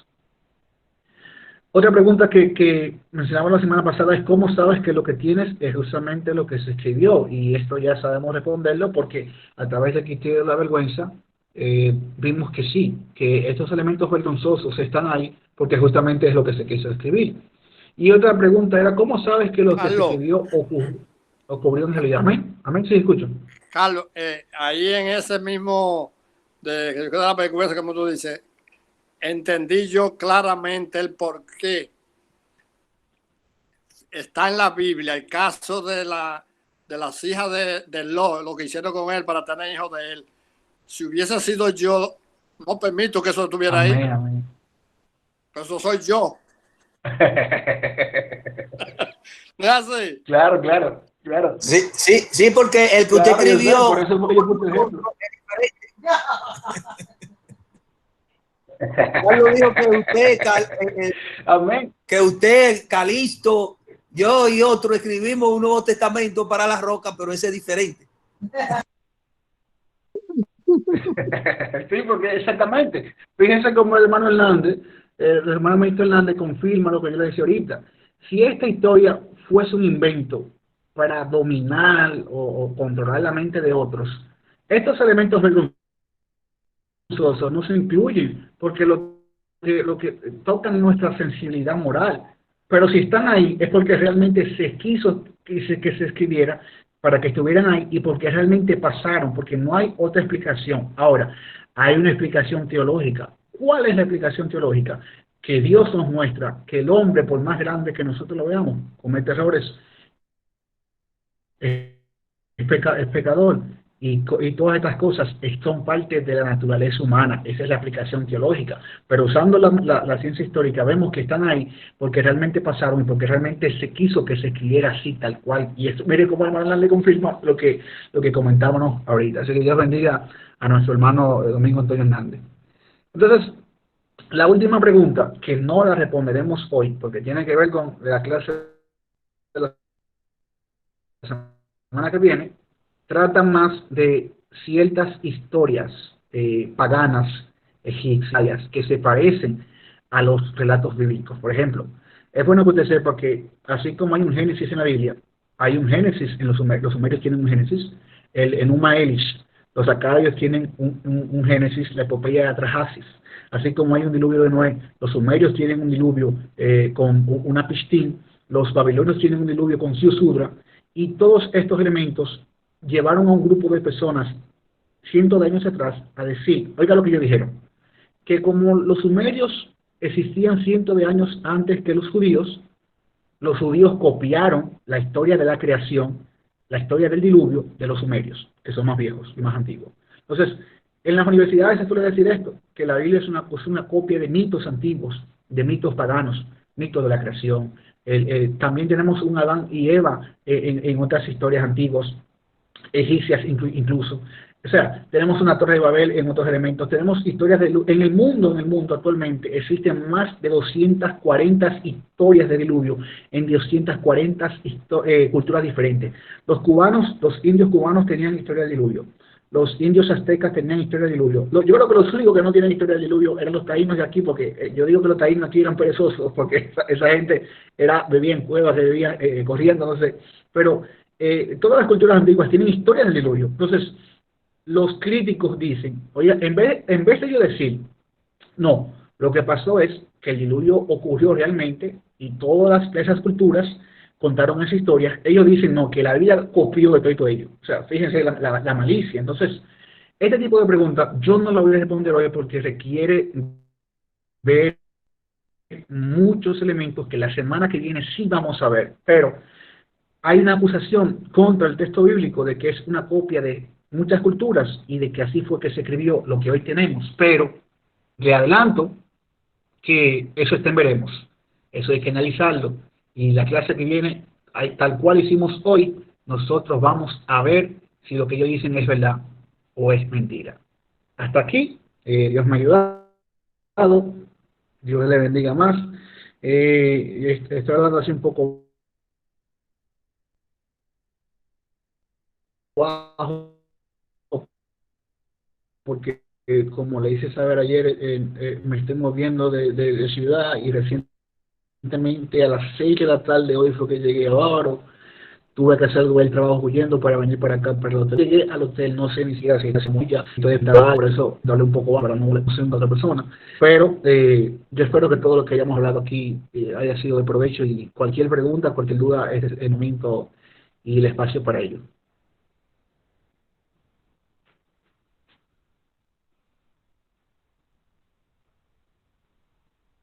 Amén.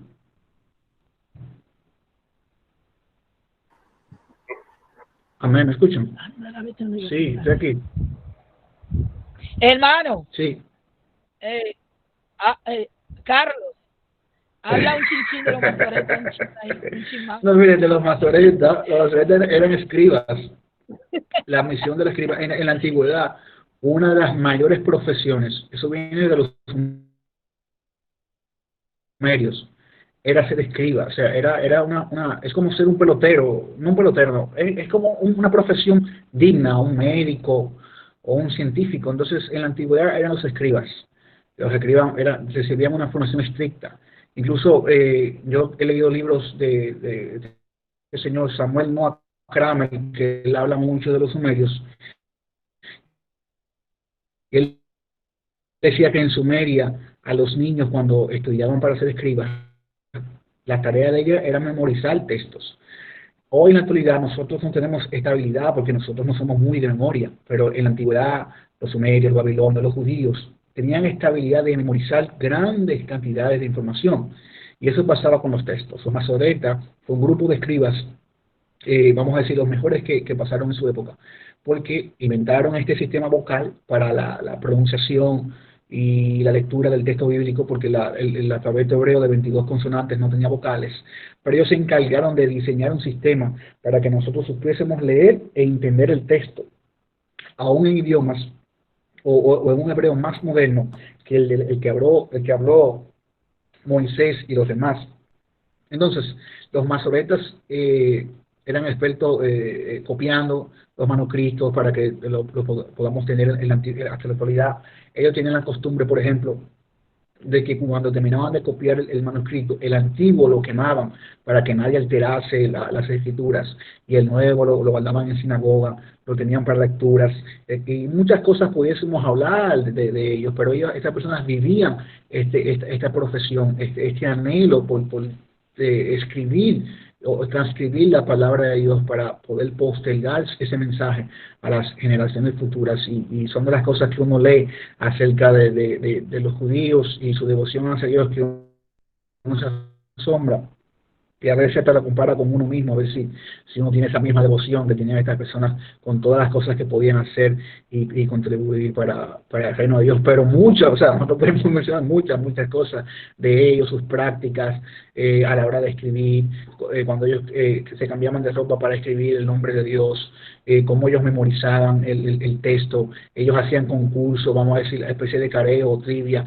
cuántas letras, por ejemplo, tiene la primera oración de tal libro, cuántas columnas. Ellos contaban las columnas, por ejemplo, no sé si se recuerda el manuscrito que mostré, se veía por columnas. Entonces ellos contaban las columnas, el cantidad de palabras, cuántas letras, porque antes la Biblia no tenía ni capítulos ni versículos. Ellos se conocían esto de memoria, sabían cuál es la letra central del manuscrito, sabían cuál es la letra central del episodio, cuál es la primera, cuál es la última. Todo eso lo sabían de memoria. Ellos estudiaban y vivían para esto, y gracias a ese esfuerzo usted y yo podemos contar hoy con un texto bíblico que podemos entender en nuestro idioma sin necesidad incluso de aprender el idioma hebreo antiguo como ellos lo sabían.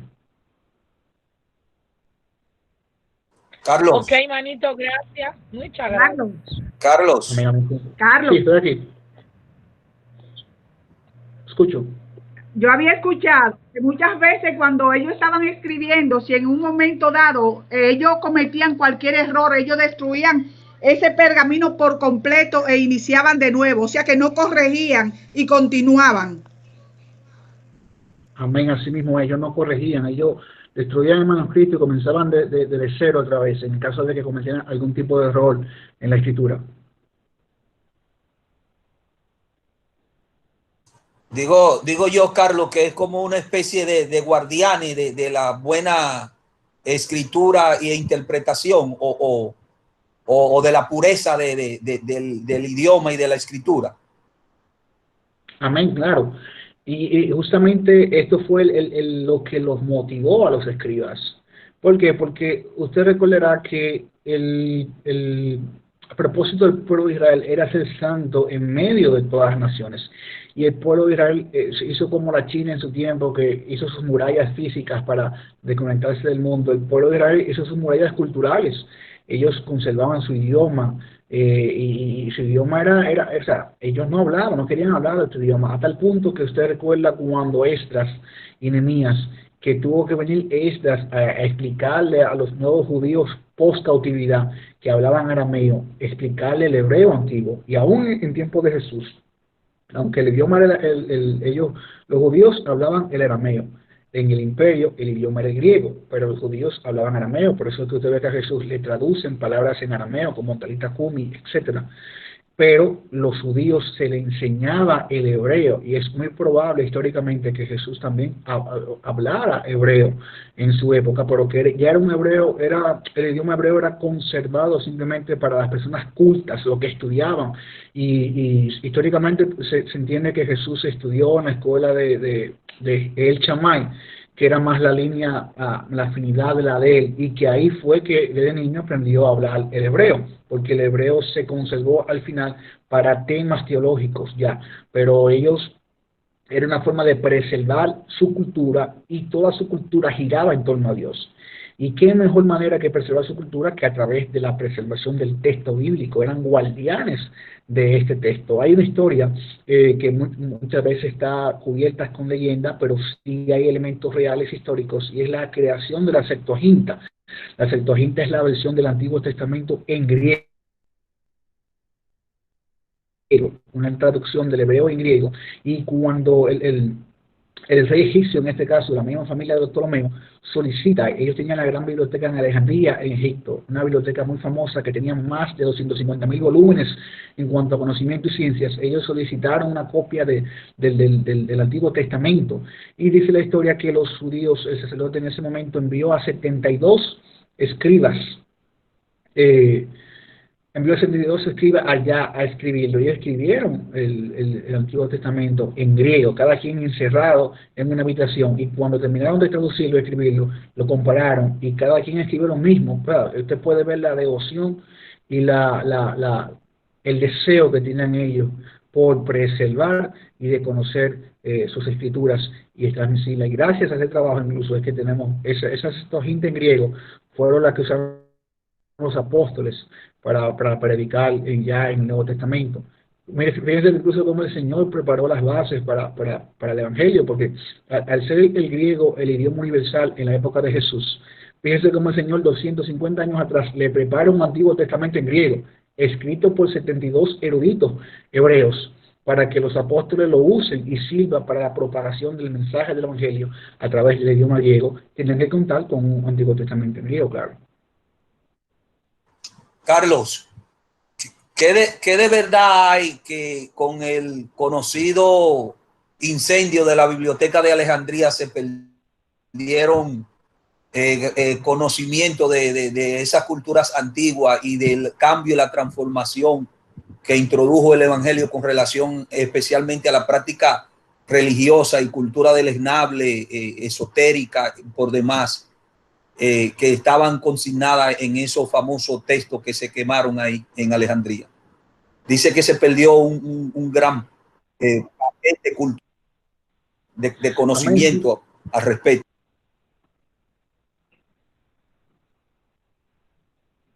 Claro, claro, sí. Fueron muchos, o sea, la biblioteca más grande en la civilización antigua era la Alejandría. Y Alejandría en Egipto pasó a ser la Atenas en la Atenea griega, porque fue la cuna y la cúspide del conocimiento y la sabiduría en su época. Pero sí, a través de este incendio causado por estas invasiones y esta conquista de los mismos musulmanes que tuvieron que ver también con estos asuntos, ellos se perdieron muchas informaciones, cosas que desconocemos tal vez hasta ahora, porque ellos conservaban la sabiduría de culturas antiguas en esa biblioteca, pero al final el Señor sabrá por qué tal evento aconteció, pero sí, eso ocurrió realmente, o sea, se incendió la biblioteca. De hecho, los musulmanes en la actualidad se han encargado también de destruir muchos elementos culturales históricos, muchos enlazados con el cristianismo, y a través de ellos se ha perdido mucha información de la antigüedad, lamentablemente. Así es, así es. Amén, amén. Si alguien tiene alguna pregunta, aportación, si no, entregarle al hermano Luis Juré o al hermano Pastor para que tengan la parte final de este estudio. Bueno, es muy interesante de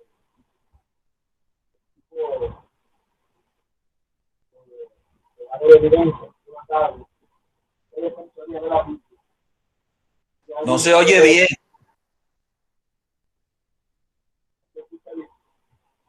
¿Cuál de los puntos ahí sí? Luis, acércate más al micrófono, no se. Ok, y ahí. Perfecto. Ahora sí. Ahí sí. Ahí. Ah, excelente.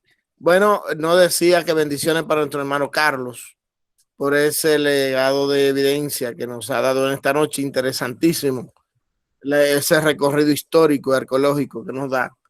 Y si alguien quiere brevemente decir cuál fue el punto que más se le impactó con relación a esa defensoría, eso sería muy bueno y motivador para nuestro expositor, Carlos.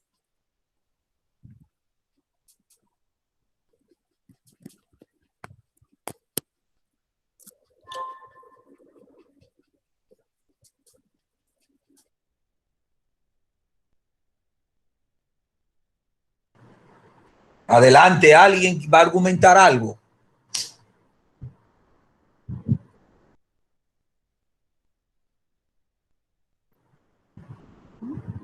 Por lo pronto a mí me impactó tremendamente lo relativo a la crítica textual y creo que hay suficientes herramientas y evidencia que uno puede tener a la mano y ir puliendo todo eso y poniéndolo, sistematizándolo y poniéndolo en orden para nosotros tener eso como herramienta para nosotros mismos primero y luego para responder a otro, pero maravillosamente bien hermoso y contentísimo de que todas esas herramientas estén ahí, porque es una batalla que tenemos y hasta tanto Cristo no venga vamos a seguir en esa batalla y necesitamos tener esas herramientas pulidas para hacer la defensa oportuna y esas evidencias están ahí. Me gozo grandemente y le agradezco al hermano Carlos que la haya sacado y puesto en perspectiva para que nosotros tengamos conocimiento de ella. Amén. El hermano Carlos en esta noche nos habló de 3 criterios, pero dentro del criterio número 2 entra el criterio de la vergüenza. Y yo siempre decía, todo eso está ahí depositado en la Biblia como una forma de enseñarnos a nosotros el bien y el mal para que no lo practiquemos. Pero ya yo entendí en esta noche que conforme a este criterio, eso está registrado ahí, como decía nuestro hermano Hernández, para que entendamos que es veraz lo que se dice. Porque yo he oído a algunos actores que están haciendo películas de su vida y escribiendo sus biografías y ellos mismos la dirigen de que para que no le pongan cosas que no deben de ponerle. Amén, eso sí es verdad. Gloria a Dios. Interesante, hermana Mayra. A mí, por lo pronto, hermana Mayra, hermano pastor, interesantísimo, Carlos, con relación a la crítica literaria. Sabe que nosotros en literatura manejamos lo que es la herramienta de la crítica y no es menos de ahí, del análisis que hay que tener en cuenta. Entra ese aspecto, el aspecto del contexto histórico del autor, pero también el aspecto del contexto histórico de la obra misma, porque a veces el autor pertenece a un contexto y la obra pertenece a otro contexto. Entonces, esa evidencia de referencia que tú hacías alusión es interesante para la defensoría, porque me has dado inclusive herramienta para añadirla a la clase misma del análisis de la historia que puede tener una obra literaria y básicamente la de la historia hebrea. Esos diferentes aspectos, el aspecto ontológico, el aspecto histórico, ese aspecto que nosotros abarcamos, el aspecto psicológico, el aspecto geográfico, el área geográfica, que determina específicamente si el autor se refiere a un hecho ficticio o hace una referencia histórica de un momento histórico del lugar por ejemplo, el Don Quijote de la Mancha, ¿verdad? Por decir algo, la Mancha existe. Cuando hablamos de una obra de García Márquez, como El coronel no tiene quien le escriba, el espacio geográfico se refiere muy específicamente a lugares geográficos como Aracataca, Colombia.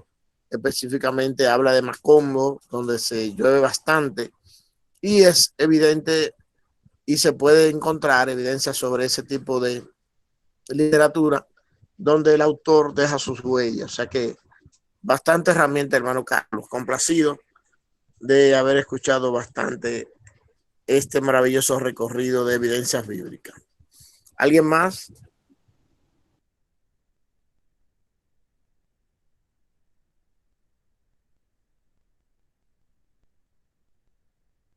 Muy bien. Parece que no, Luis. Parece que están todos satisfechos. También, como nosotros, pastor, los abogados, manejamos parte de lo sociológico, de lo cultural, de lo histórico, hemos visto que las evidencias que se narran históricamente conllevan a aseverar la veracidad de las cosas que están escritas en la Biblia. A través de las herramientas que se utilizan para los fines, como es la arqueología, la historia, y los textos que, independientemente de lo que está manuscrito para los textos bíblicos, también hay textos que hacen referencia a pasajes bíblicos y que se pueden demostrar a través de ellos. Esas evidencias, por ejemplo, como la cultura de la época, que está en la historia, que se nos ha enseñado, no solamente en nuestros días, sino de generación en generación, se ha enseñado y siempre ha sido lo mismo.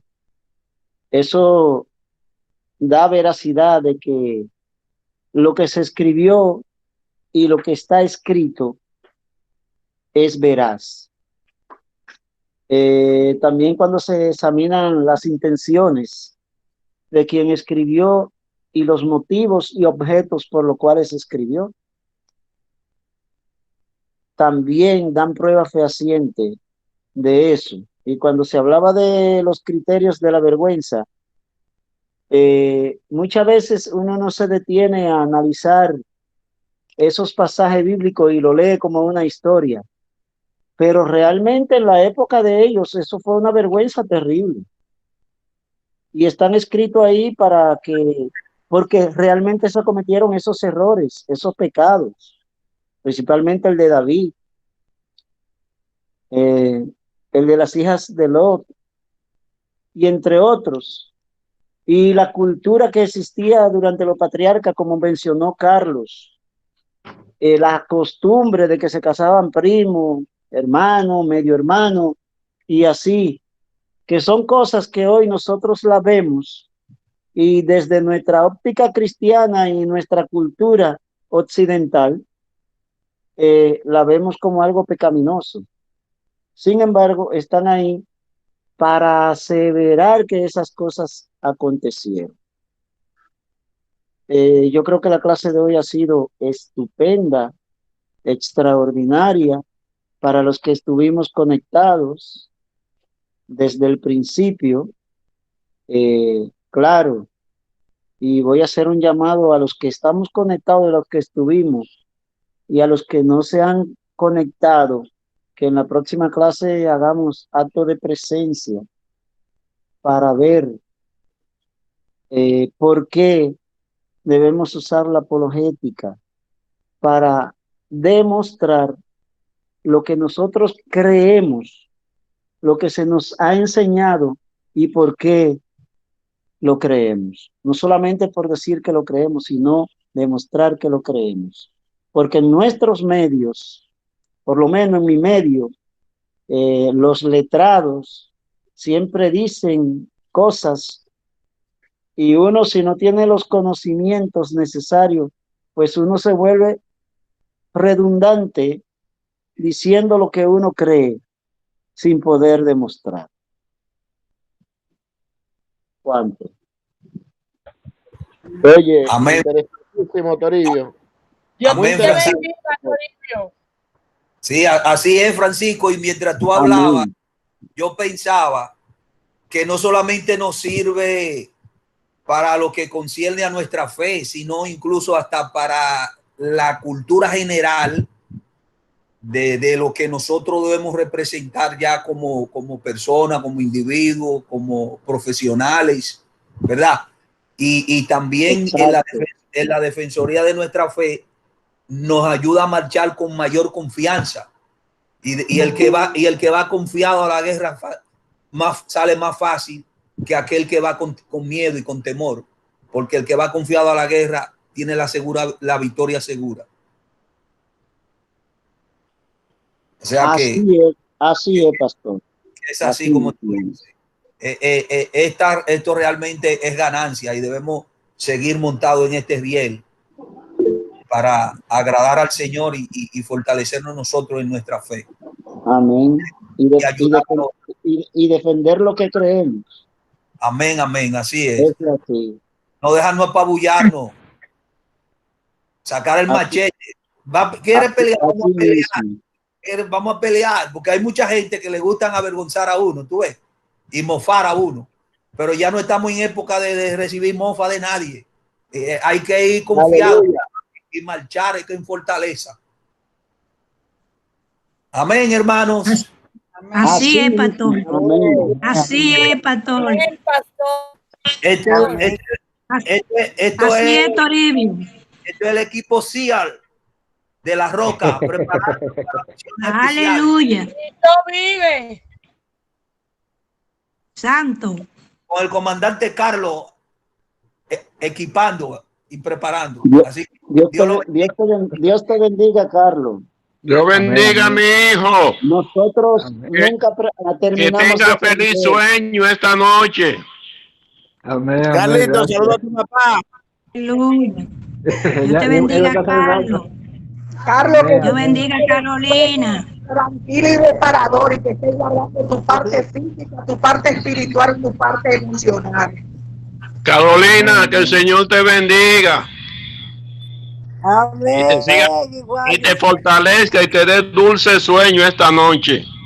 Y si te sientes solo, me avisa que yo voy a hacerte compañía. Aleluya.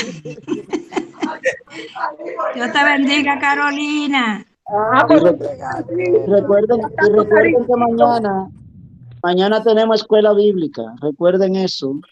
Amén. Amén. Amén. Amén. Amén, gloria a Dios. Comandante Ramón Smith, despídanos en oración.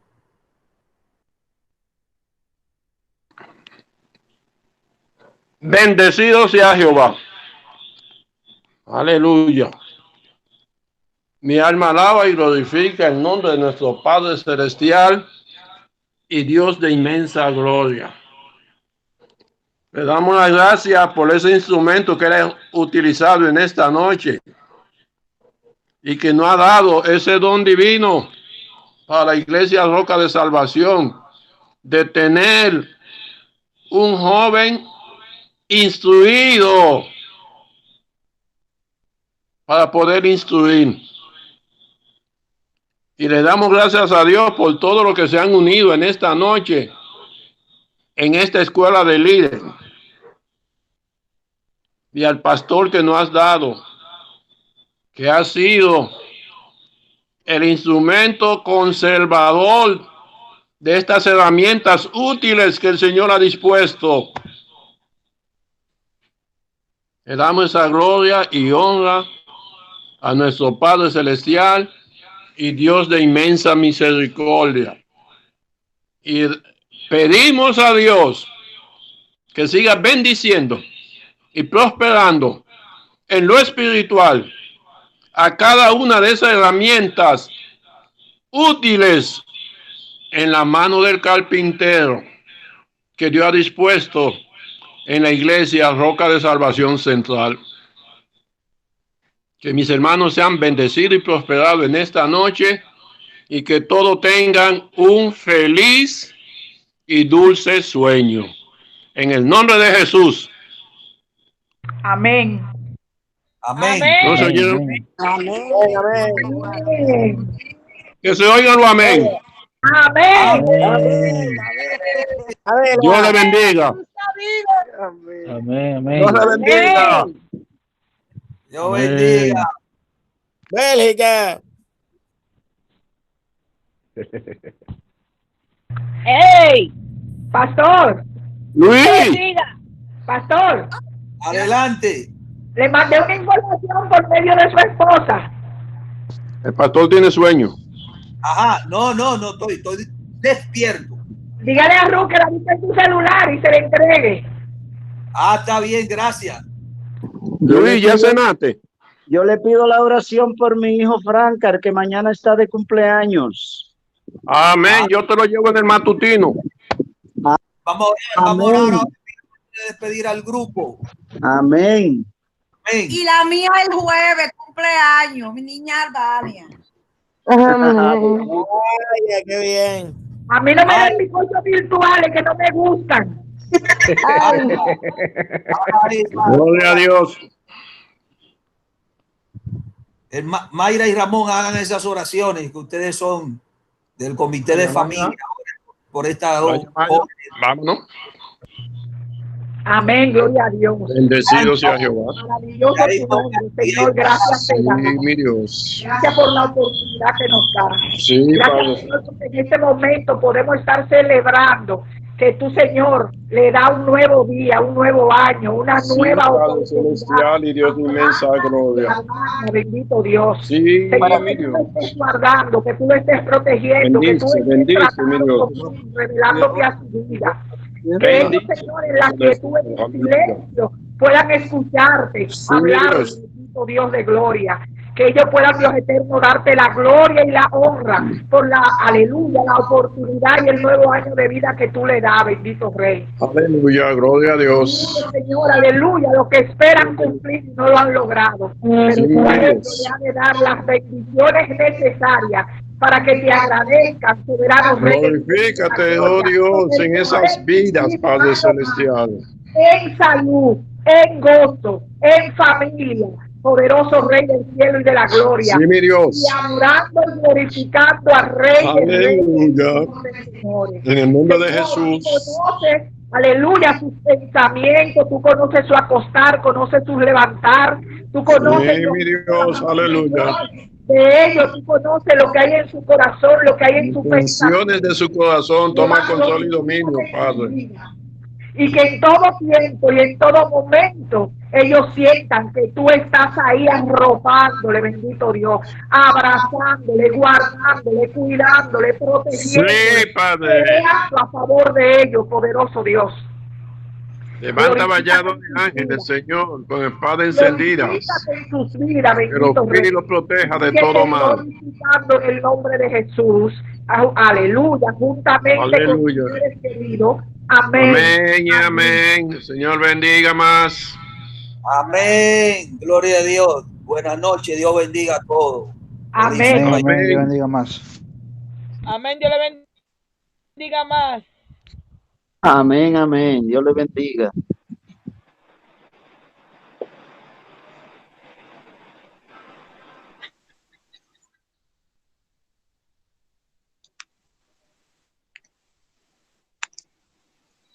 Ya juego.